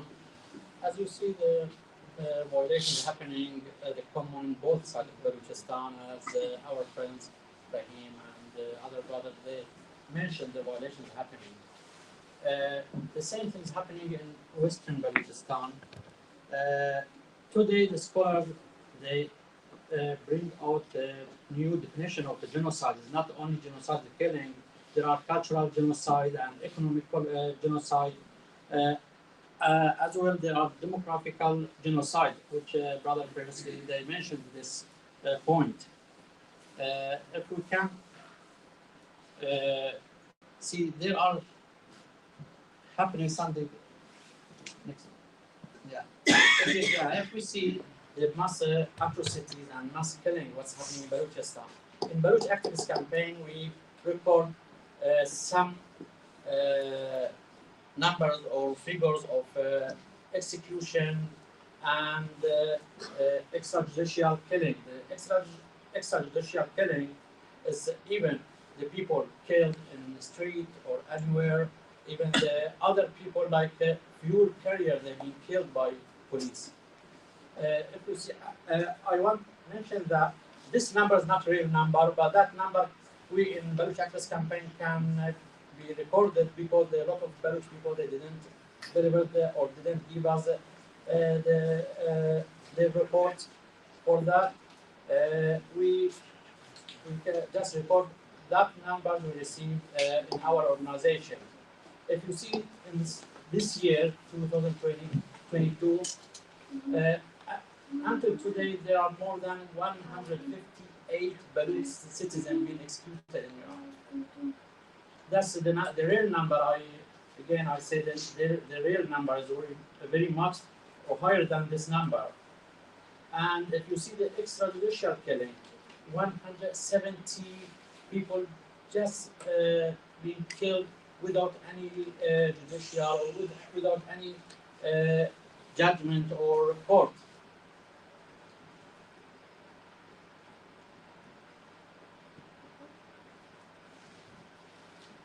Yeah, as you see, there are the other big problem we facing in Balochistan is statelessness. There are a lot of Baloch people, more than 2,100 Baloch, they are stateless. And the Iranian government, they try to transfer them in Afghanistan or Pakistan. This statelessness, they don't have any right. They don't have a right for social services, health services, even education and work permit. Include this number, there are 50,000 children, Baloch children, they are stateless, which they can't attend the schools and they don't have any future in Iran. And we see the next slide. Yeah, we see the other genocides, demographical and geographical genocide. You see, previously the Balochistan, they've been divided. The part of Balochistan given to other province, and now the Iranian government tried again divide Balochistan to 3 parts. As Brother Jamshid mentioned about assimilation and in Chabhar, actually the Iranian government, they have a plan called Macron Coast Development Plan, which they will bring 5 million settlers in coastline of Balochistan, and they will settle them in Balochistan, which after a while we will see the Baloch become minority in their land, which this the Iranian government plan, and it's working on that.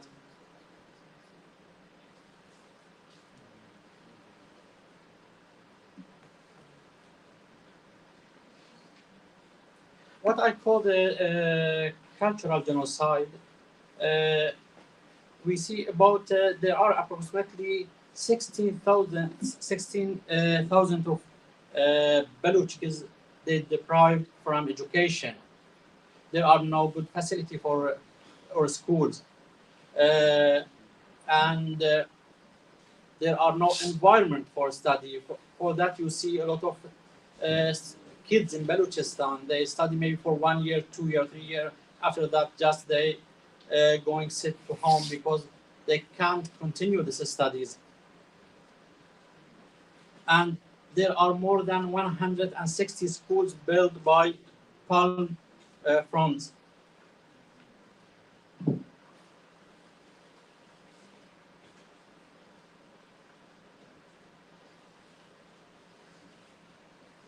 And other things, what's the Baloch suffering in Iran is economic genocide. According to statistics of Iran, the highest rate of poverty and unemployment in Iran. And according to some MPs, they say that more than 70% of Baloch people, they are living under the line of poverty. For that, they forced to work deadly works like fuel career. We see a lot of Baloch young people, they are working in fuel career, which is very deadly work. And yearly we see more than 100 and maybe near 150 people actually in this fuel carriers. They are die according if killing, even killing by police or any other way.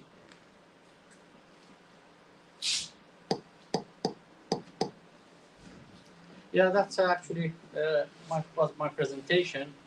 Just a brief presentation about what's happening in Iran and what genocide is happening for Baloch nation.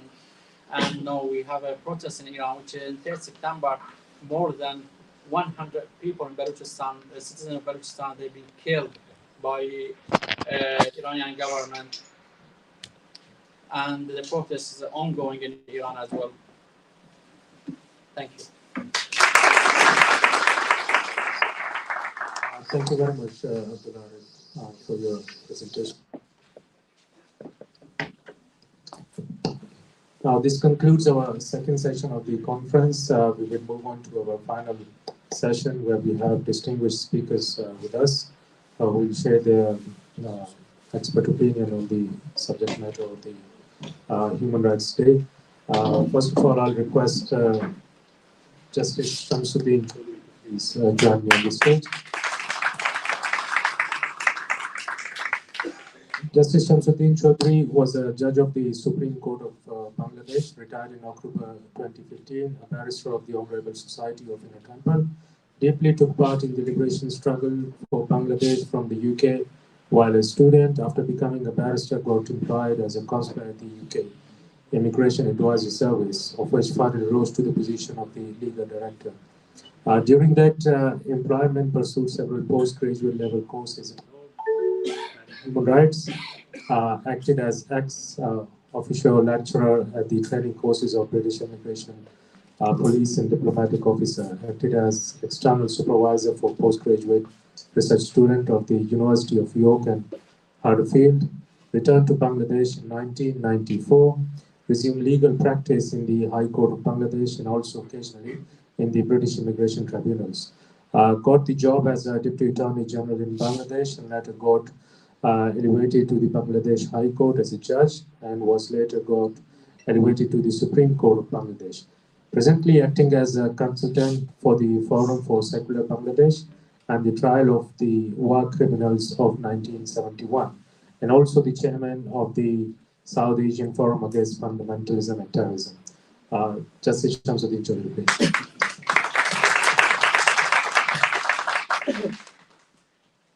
Good morning, ladies and gentlemen, and salam.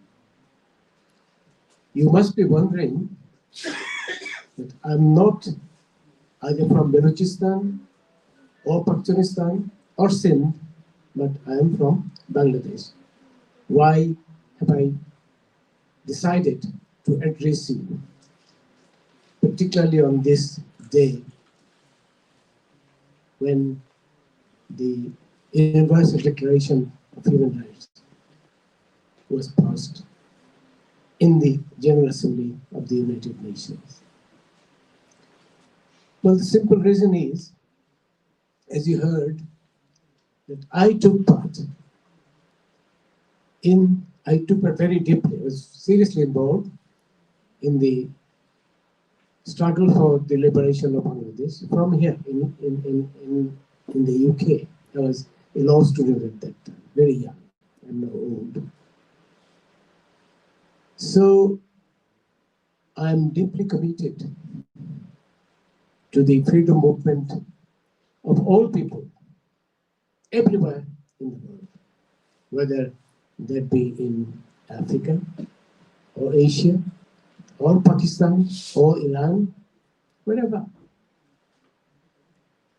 And you must have heard, if you have not, that on 8th and 9th of this month, that is yesterday and day before yesterday, we organized a rally in front of the European Commission in Brussels.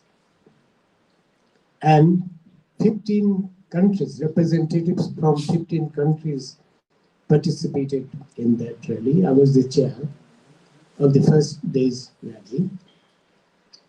And all of them spoke about the genocide taking place in those countries at the moment and also in the past. Now, genocide of a very serious magnitude took place in 1971.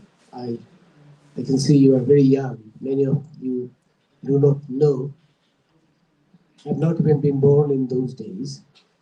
But the genocide that took place in Bangladesh in 1971 was the worst one after the Second World War, and it is the Pakistan Army who committed this genocide.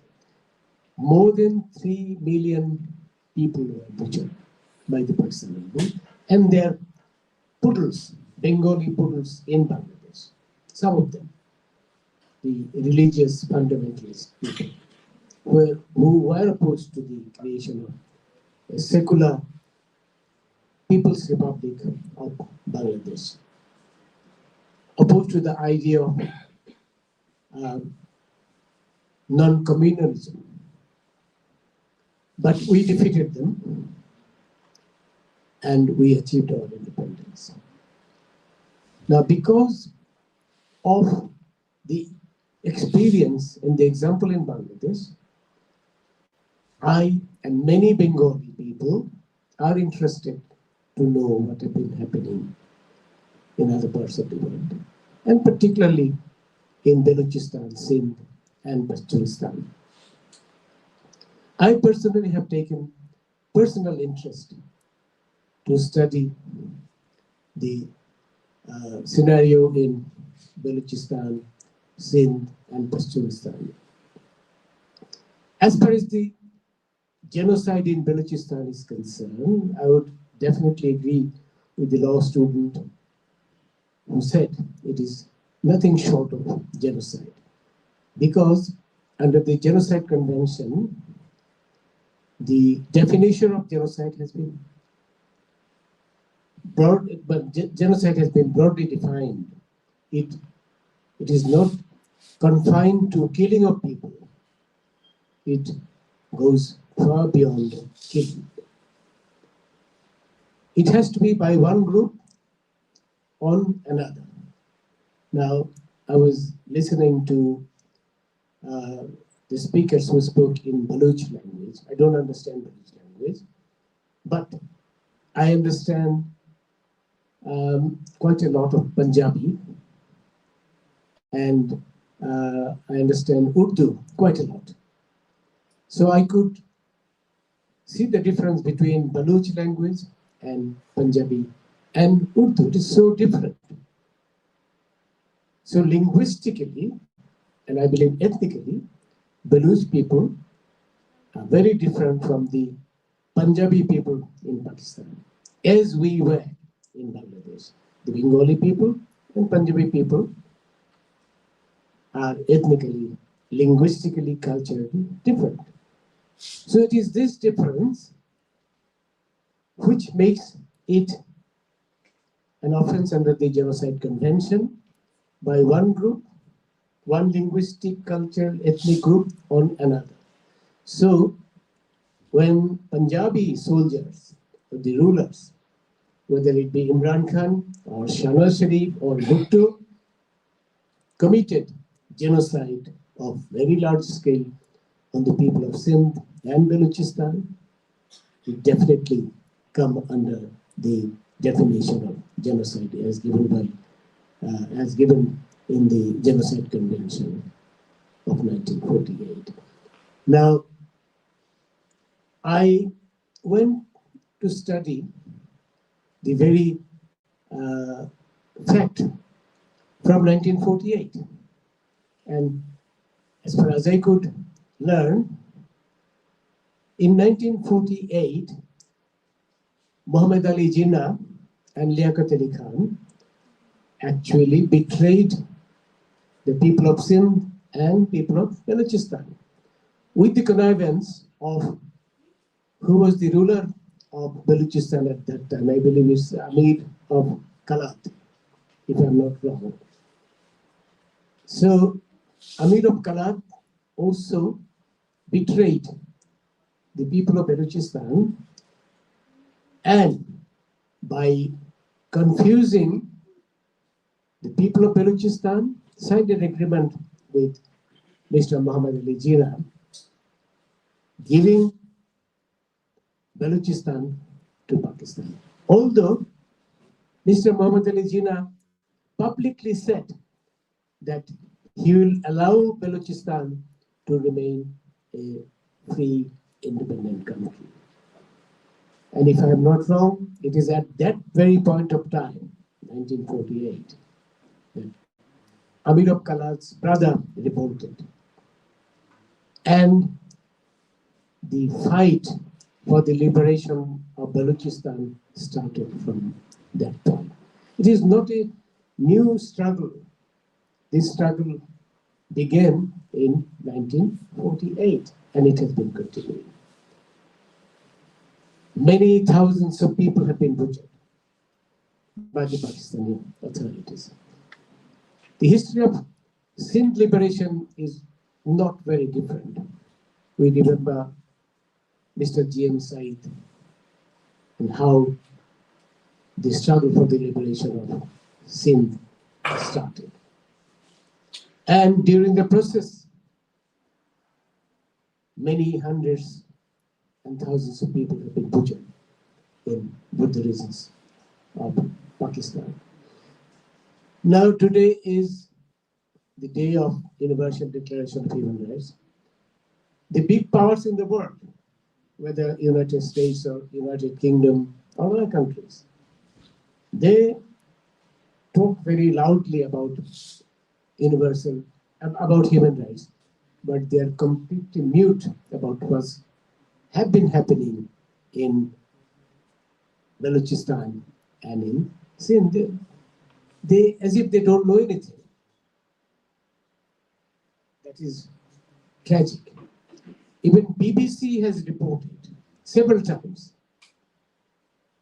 how many people have been extrajudicially killed in Sindh and Balochistan, and how that killing spree is still going on in 3 areas of Pakistan: Pashtun, Balochistan, and Sindh. You just saw in the documentary that poverty is prevailing. Children are being deprived of education, healthcare, even of their food. They can't have 3 meals a day. Why is it? Balochistan is a very resourceful place. It has lots of gas and natural resources. But why are the people so poor? They are being deprived of their basic necessities. Because the Pakistani authorities, Punjab authorities controlled by Punjab, they had given part of Gwadar port to China for their national interest, opening Silk Route. And they are planning to give more areas to China. Pakistan itself is in a very bad shape economically, as we all know. After Sri Lanka, Pakistan is possibly the second country, heavily under loan from several countries, including China, and begging here and there. The rulers of Pakistan, previously Imran Khan, now the Shahbaz Sharif, going to every country with begging bowl, give us money. So that is the position in Pakistan. Why is it? Because Pakistani government have been continuing atrocities on people of Balochistan, on people of Sindh and Balochistan. Unfortunately, again, no country in the world is coming forward to rescue Baloch people, Sindh people, Pashtun people. A few months ago, I was particularly moved by a news that Karima Baloch, an activist, a Baloch activist, who could not live in Pakistan, fled to Canada, clandestinely. And then the Military Intelligence Service of Pakistan, ISI, sent their agent to Canada to kill Karima Baloch, and she was murdered in Canada. And Canadian authorities have conducted no serious inquiry about the incident. Now is nearly a forgotten chapter. People do not want to remember it in Canada or other parts of the world. Another Afghan journalist was similarly killed in Europe by the secret agents of Pakistan's inter-service intelligence, ISI. So they are not only killing people within the geographical boundary of Pakistan, but also doing it abroad, that the world is mum. Why?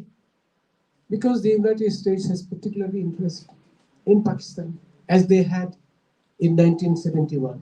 As you know, well, you're all young, so you may not know, but let me remind you that in 71, United States and China were 2 major countries that stood by the Punjabi soldiers.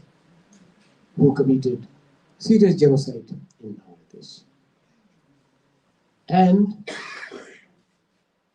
because they had particular interest, for geographical reasons, strategic reasons, the United States has an interest in Pakistan. They didn't want to lose friendship with Pakistan. It was President Nixon and Henry Kissinger who were in power at that time. And the genocide in Bangladesh could take place because of Chinese and American help. Now, these two powers are still helping Pakistan's Punjab-based government to continue with genocide in Balochistan and Sindh. We had a great friend at that time, from which friend we could get help. India, because we could go to India, took shelter there, get arms from India. More than 1 crore people took shelter in India. Unfortunately, we don't have any such neighbor. If you had such neighbor, you could have achieved your independence long time ago. Your neighbors are all your enemies. Iran is also taking part in committing genocide on the Afghan people. China is your big enemy, but friend of Imran's and Shahbaz Sharif's and Nawaz Sharif, but not the friend of Baloch people or the Sindh people. That is the most unfortunate aspect of it. So we could develop our liberation war with the help of India, but also we had to prepare ourselves, that is the Bengali freedom fighters. Now you don't have a friendly neighbor, so you have to do it yourself. And we are happy to see and watching the events in Afghanistan, in Balochistan and Sindh, and many other Bengali people of conscience have also been following this. If you look at Bengali newspapers, you'll see that the genocide has been taking place in Balochistan and Sindh are regularly reported in Bangladesh newspapers, print media and electronic media. So the Bengali people know how the Pakistanis are committing atrocities in these 3 parts of Pakistan. But there is very little they can do. You may also note that when the founding father of Bangladesh, Bangabandhu Sheikh Mujib, we fondly call him Bongo Bandhu. You may understand the meaning. Bongo Bandhu, friend of the Bengalis. Sheikh Mujib Rahman was killed, and he was killed at the instance of Pakistan.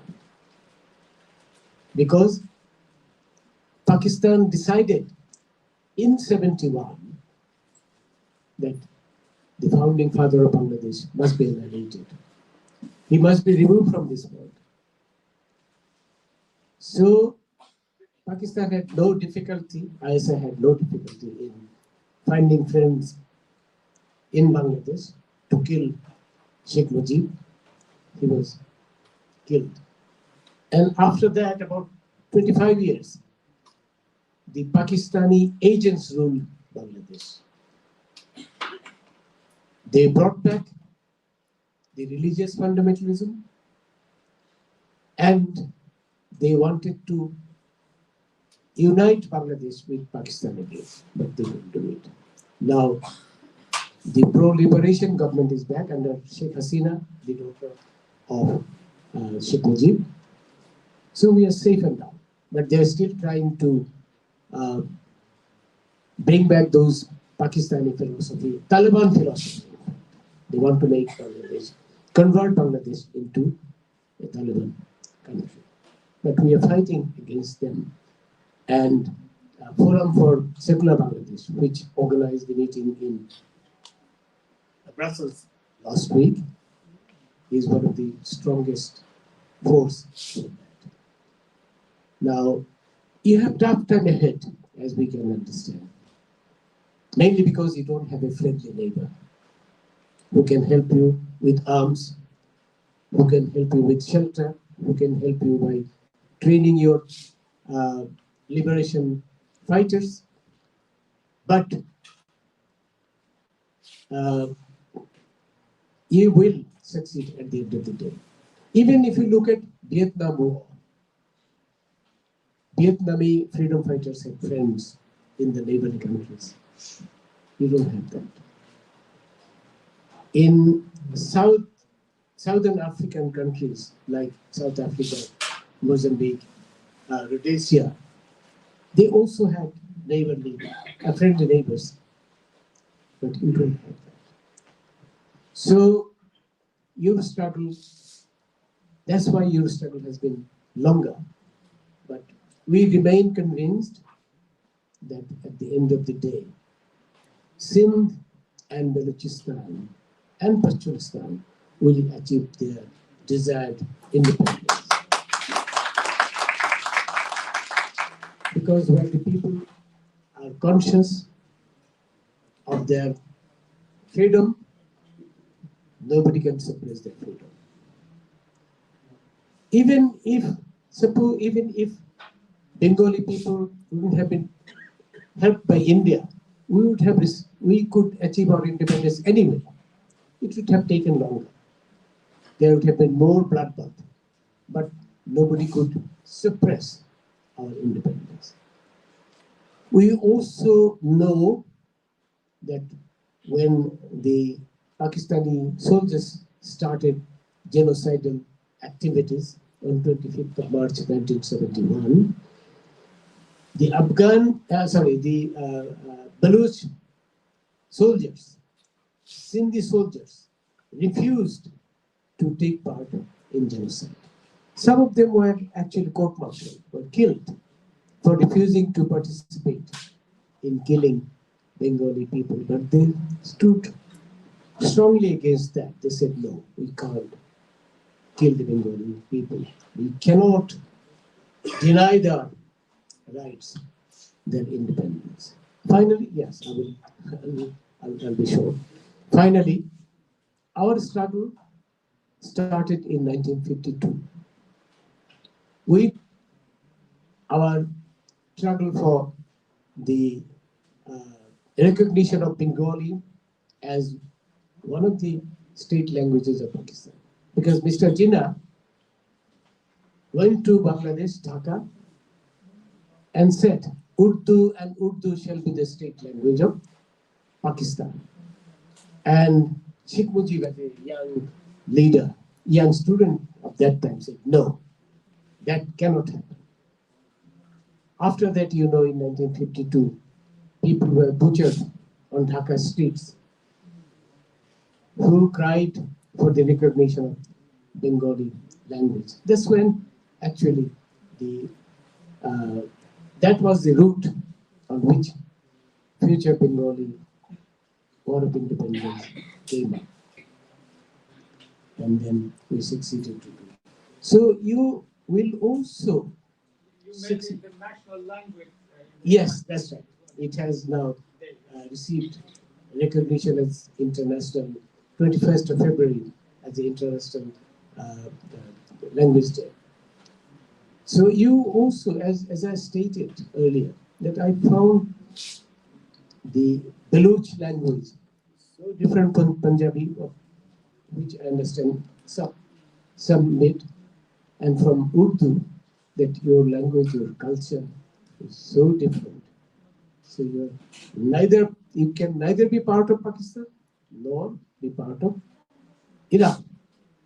And again, you see what has been happening in Iran, because they are compulsorily compelling women to wear hijab, and when they refuse, yes, conclude soon. Anyway, I wish you success, and success sooner rather than later. And like Joy Bangla, I would say, Joy Baloch, Joy Sindh.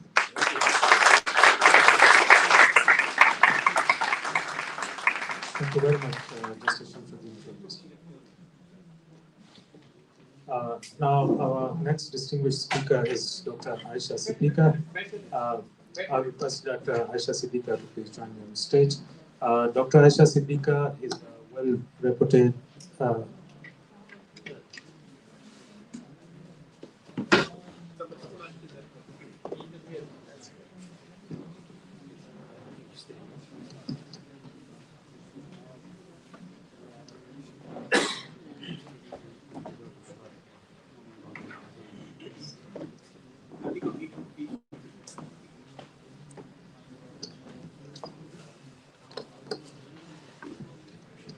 Dr. Aisha Siddiqa is a well-reputed academic and writer from Saraiki area of Pakistan. She is a PhD in War Studies from King's College London with an expertise in military decision-making, defense economics, civil military relations, and militancy, and extremism in South Asia and the Middle East. She is currently serving as a research associate at the SWAS South Asia Institute. Dr. Aisha Siddiqa. Thank you so much, and I'm really grateful to World Sindhi Congress for inviting me here to speak today. I definitely, Justice Hart probably doesn't know Pakistan, but there are many other nations in Pakistan as well, which include the Saraiki. And today, Human Rights Day, while people were talking about, I heard people talking about the cultural rights of the Baloch, the cultural rights of the Sindhis, and I thought it was important to raise voice for the cultural rights of the Saraikis, who get completely ignored, who do not even have a right to form a political association in terms of having a right to their own province because of their linguistic identity. And Saraiki, we know, is a language which is probably, if Urdu had not been made the lingua franca of Pakistan, could have become the lingua franca of Pakistan. It's a language which is spoken across the four provinces federating units of Pakistan. So add that to your vocabulary as well. I think that, I do not, I would not have anything more to add to what previous speakers have spoken about. I mean, those detailed presentations on what's happening in Balochistan was heart-wrenching.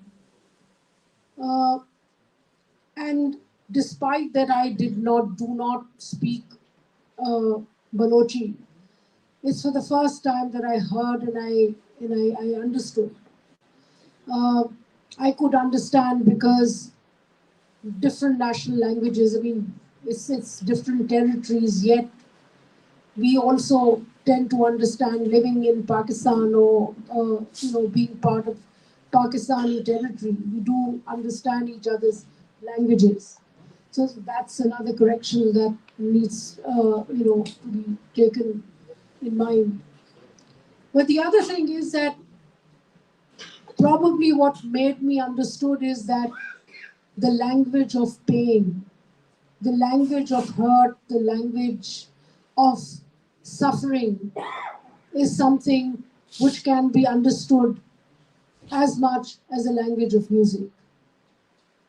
Sometimes we listen to music, even if it's another language, because we catch on to its spirit. The same way, when people cry, when people mourn their loved ones, we can understand it, even if we don't speak that language. Pain and hurt is a shared thing. But I wouldn't be able to add more. I mean, I am one of those who sits outside being deprived of my human right to return to my homeland. Uh, I'm somebody who has been, like probably many of you here, been denied the right to return. I mean, for me, the choice was between life and death if I return. So my human right, I'm also denied this human right. But I think of all those people who have been deprived of resources, deprived of their right to livelihood, deprived of their right to life. We constantly hear stories about the youths, about the suffering in amongst the Baloch nation, among youngsters who have been picked up by security agencies, butchered, slaughtered, killed, terrorized. I mean, the suffering, the mental suffering, the emotional suffering of families, of women, of children, of people. I mean, this is the story for people who have actually gone through it. It's a story for those people today. And I'm grateful that in this session, a lot of you who spoke before me have shared it. So I'm not going to add to it. What I'm going to kind of contribute here is to look at what the international condition, global geopolitics looks like. What does it mean for human rights movements and the future of these movements, and whether human rights would get recognized at all. I mean, I'm glad that we can raise our voices and speak. But the fact of the matter is that important states, big powers in this world, big powers in the global political system, are only, conscious of their political power and how, pragmatic politics. What partnerships will they form? How will they? What are the states? What are the elements which will help them sustain their power? I mean, I was recently in Tajikistan at the Herat Security Conference, and one of the things which became very obvious and which was also debated, and which was very obvious certainly, is that perhaps a second war on terror will start. And if the second war on terror begins, then of course one of the beneficiaries is the Pakistani military. And by the way, if I could add a bit more and a bit disagreement with Justice Saab here, Pakistani military is not all Punjabi. It's 21% of it is Pashtun as well. And to quote from Sheikh Ayaz, the great poet and Sindhi poet and public intellectual, one of the greatest that I would say Sindh has produced. It's not all of Punjabi nation, it's not of all Urdu speaking nation. It's people who carry out violence, who snub and take away rights of other people, other nationalities in the name of certain ethnicity and in the name of certain language. And he said, this is what he's up against. So to go back, the context is important, and the reason I'm saying that these numbers are important, because these numbers are what kind of help or hinder a human rights movement. If we look at what's, for example, and let me very quickly talk about two different issues that that have been under discussion through this afternoon. One is situation in Sindh. And the problem is that there is a Sindhi political leadership which is not just in charge of the situation of politics in Sindh, but also a partner of the brutal Pakistani state. It is very much, I mean, to perhaps add to the knowledge of many, Sindhi participants here today. Right now, there are at least three major generals, senior officers, who are in the Pakistan Army, who are Sindhi, and who would probably, get promoted. There is a new group of Sindhi officers which are being inducted, brought into the army. And what we've seen in the past 2 decades is actually rise in religious extremism. On the one hand, religious militancy in Sindh, which was totally not its culture. The same way that militancy and extremism was not part of the of the culture of people of the Saraiki speaking people, which is now part of Saraiki speaking. When I say Saraiki speaking, a region which is politically part of South Punjab today. This was not the culture. The day before yesterday, I was reading a tweet about somebody tweeting that the head of Jamaat-e-Islami in Sindh said that many of the people don't even know the kalima, and therefore the need for further Islamizing. I don't think that, and there were people who got into this debate and said, no, this is not the case. We are Muslims. I would say that the reason the head of Jamaat-e-Islami made this statement, which in a way shouldn't be denied as well, because a lot of the people from this region, from the Saraiki speaking region and Sindh, these were people who were, whose dominant culture was a Sufi culture. And the hardcore religion was never taught, was never ingrained.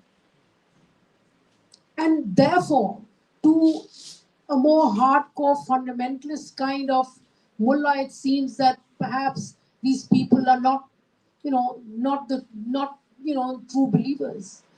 Yet, it was very much religion, whatever faith, different faiths were followed, were pursued. There were different faiths. I mean, the openness that you had in Saraiki speaking region or in Sindh, where the Hindus and Muslims and all cultures could happily live together, which is what the state of Pakistan seems to have changed since it came about in 1947. The top-down enforcing of religion changed the culture of the land. And that is something which not just needs to be condemned, which is a reality which needs to be changed. I'm not sure it will. We have traveled such a distance that I don't think that reality is going to change. But going back to human rights, so the one thought that I want to leave you with is that while state needs to be pushed back, while we need to protest a state which is turned a tyrant, it's equally important to condemn its partners, the local partners. I mean, when was it? 15 days ago, when I was speaking to friends in Sindh, they were complaining that there are many areas where the flood water continues to stand. It continues to, this continued flooding, and this is not the first time. This may be the first time in the last 30 years that such a flood has happened. But this is going to be, given the nature of climate change, this is going to happen again. Again, it will happen repeatedly. I was recently interviewing a famous environmentalist from India, and she said this is this is not a freak event. These floods were not freak events. These are going to happen again. And unfortunately, I mean, if the government, if the provincial government is not able to deal with this crisis this year, I don't see a capability emerging where they're able to deal with it repeatedly. And unfortunately, the provincial government is just part of the team which goes around showcasing uh, the situation, the floods, the calamity around the world, and gathering money, bringing it to Pakistan, which, I mean, there is a huge commitment from the international community, but money has not started to trickle in. And the question is, I'm not sure, like the rest of you, how this money will be spent. Will it be spent on the people who deserve, who have suffered at the hands of this natural calamity? Or will it be, will it be wasted and spent and stolen by the ruling elite? Be it in provinces, be it in Karachi, be it in Islamabad. So that is one issue. And this is a problem of, surely a problem of governance. Very poor governance. And the way I look at it, my argument is that when international community looks at this situation, they do not look at it in terms of human rights atrocity. They look at it in terms of governance. And so I think we need to examine it very carefully, where we can actually bring out and make a right for human rights instead of this being poor governance. Now, very quickly, if you can allow me just 2 minutes,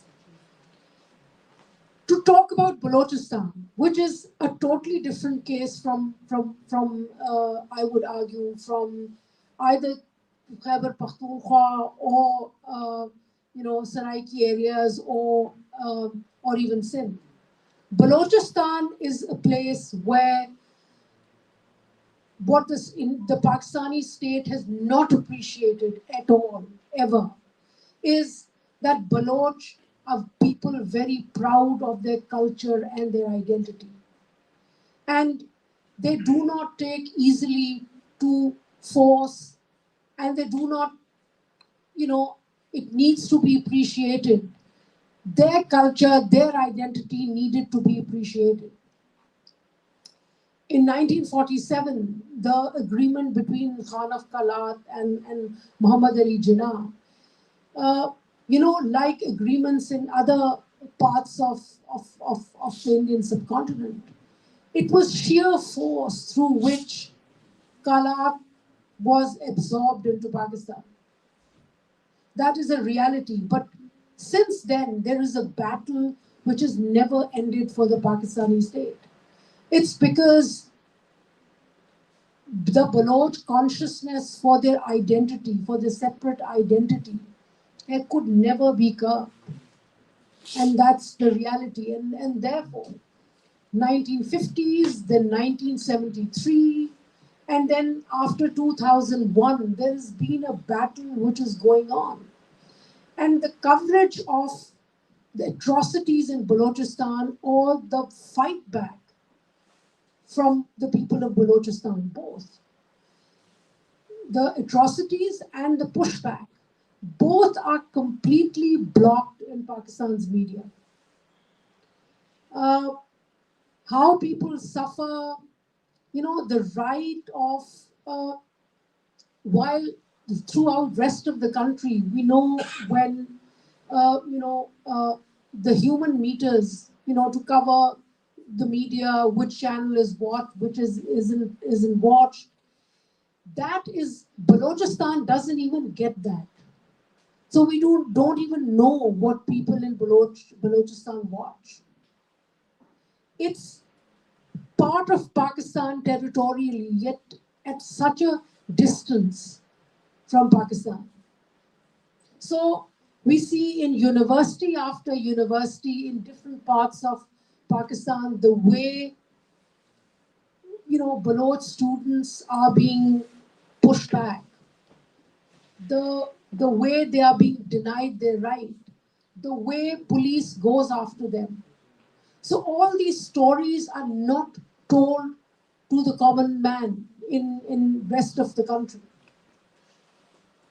And the same way, what is not told to rest of Pakistan is the way Baloch are now fighting back.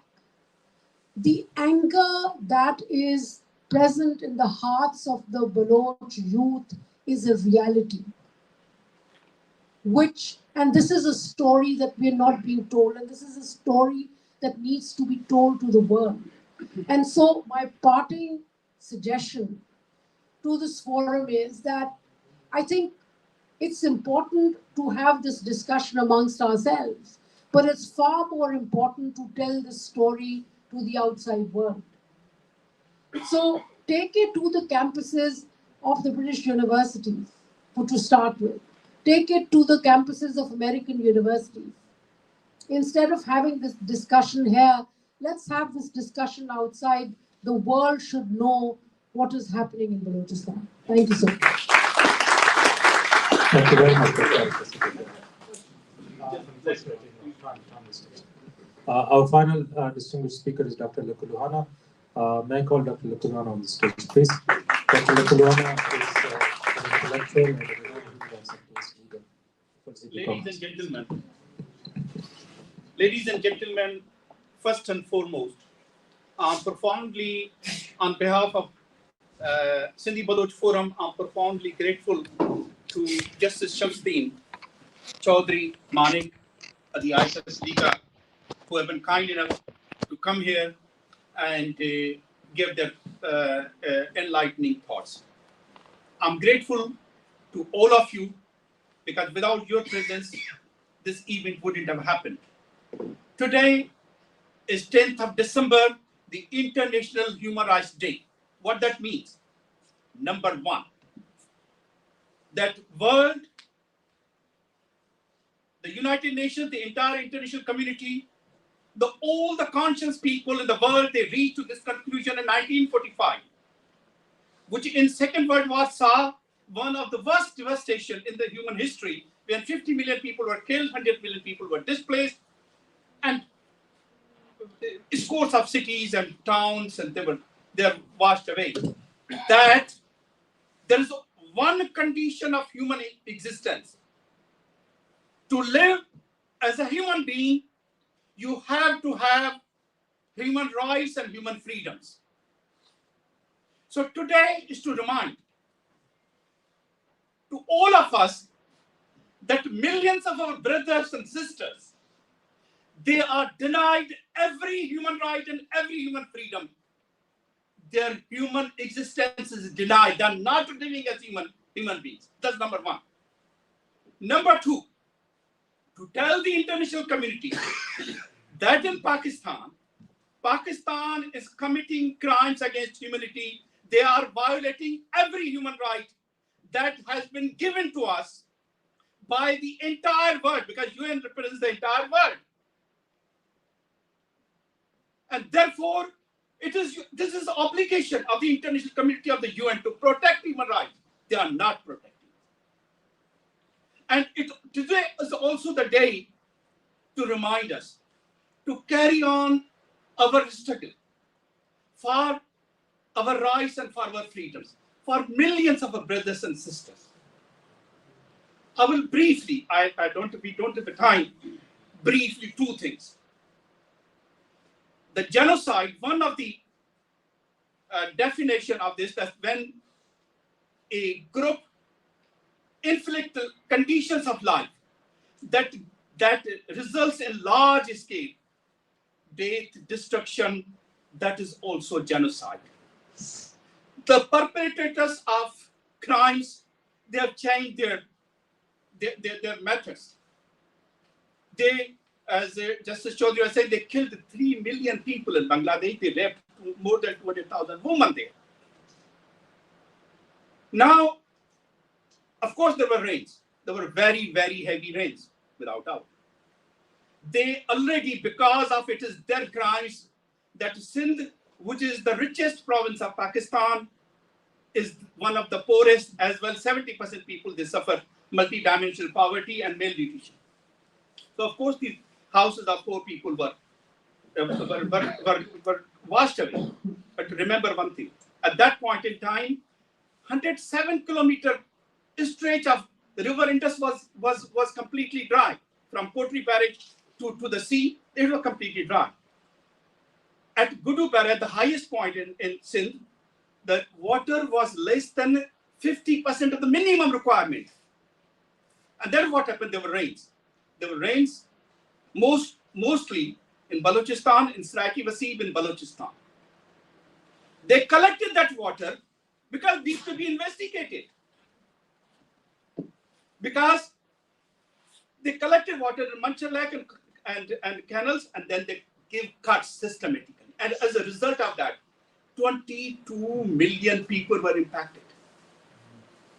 1.5 million houses were destroyed. And then there wasn't any help. I mean, if 1,000 of this atrocity would have happened anywhere in the world, even occupied country, this wouldn't have happened. Nobody came to their help. There is a saying that buck should stop at someone's door. Who rules Pakistan? It is the army. They've got collaborators everywhere. They've got collaborators in Sindh, collaborators in Balochistan, collaborators in Saraiki Wasib, collaborators in Pashtunkhwa. They've got everywhere. But then the aid of that is ruled by them. All the aid came and didn't see where did it go. And we were told there is an NLC, National Logistics Cell, that carried all that aid to the army warehouses. And even today, after 4 months, it is the BBC, it is the Al Jazeera, it is CNN, it is UNIFIL, it is World Food. They say that 8 million people are still on the roofs, in the camps. After 4 months, what is there? Every day, 50 to 100 people are dying. And this is by all international definitions, it is a genocide. It is a systematic way. They're killing us. And they could construct arguments of climate change. Yes, there's a climate change. But what is the proof of it is a climate change? And this has happened, and this was preventable, and they didn't do that. And their sensitivity to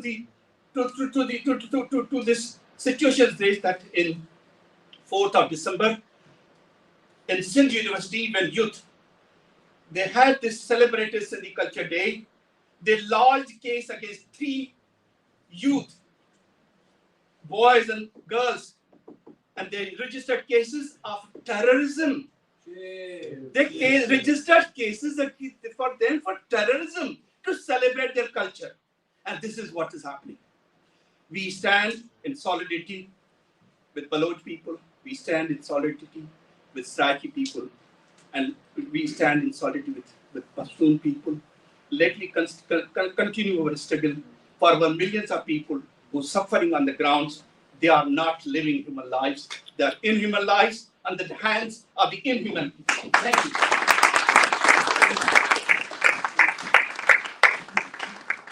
Thank you very much, Dr. Lakwana. And once again, thank you very much to all of our distinguished speakers and to all of our respective participants. We conclude our conference, and dinner is here. Please serve yourself. Thank you very much. Thank you. Please have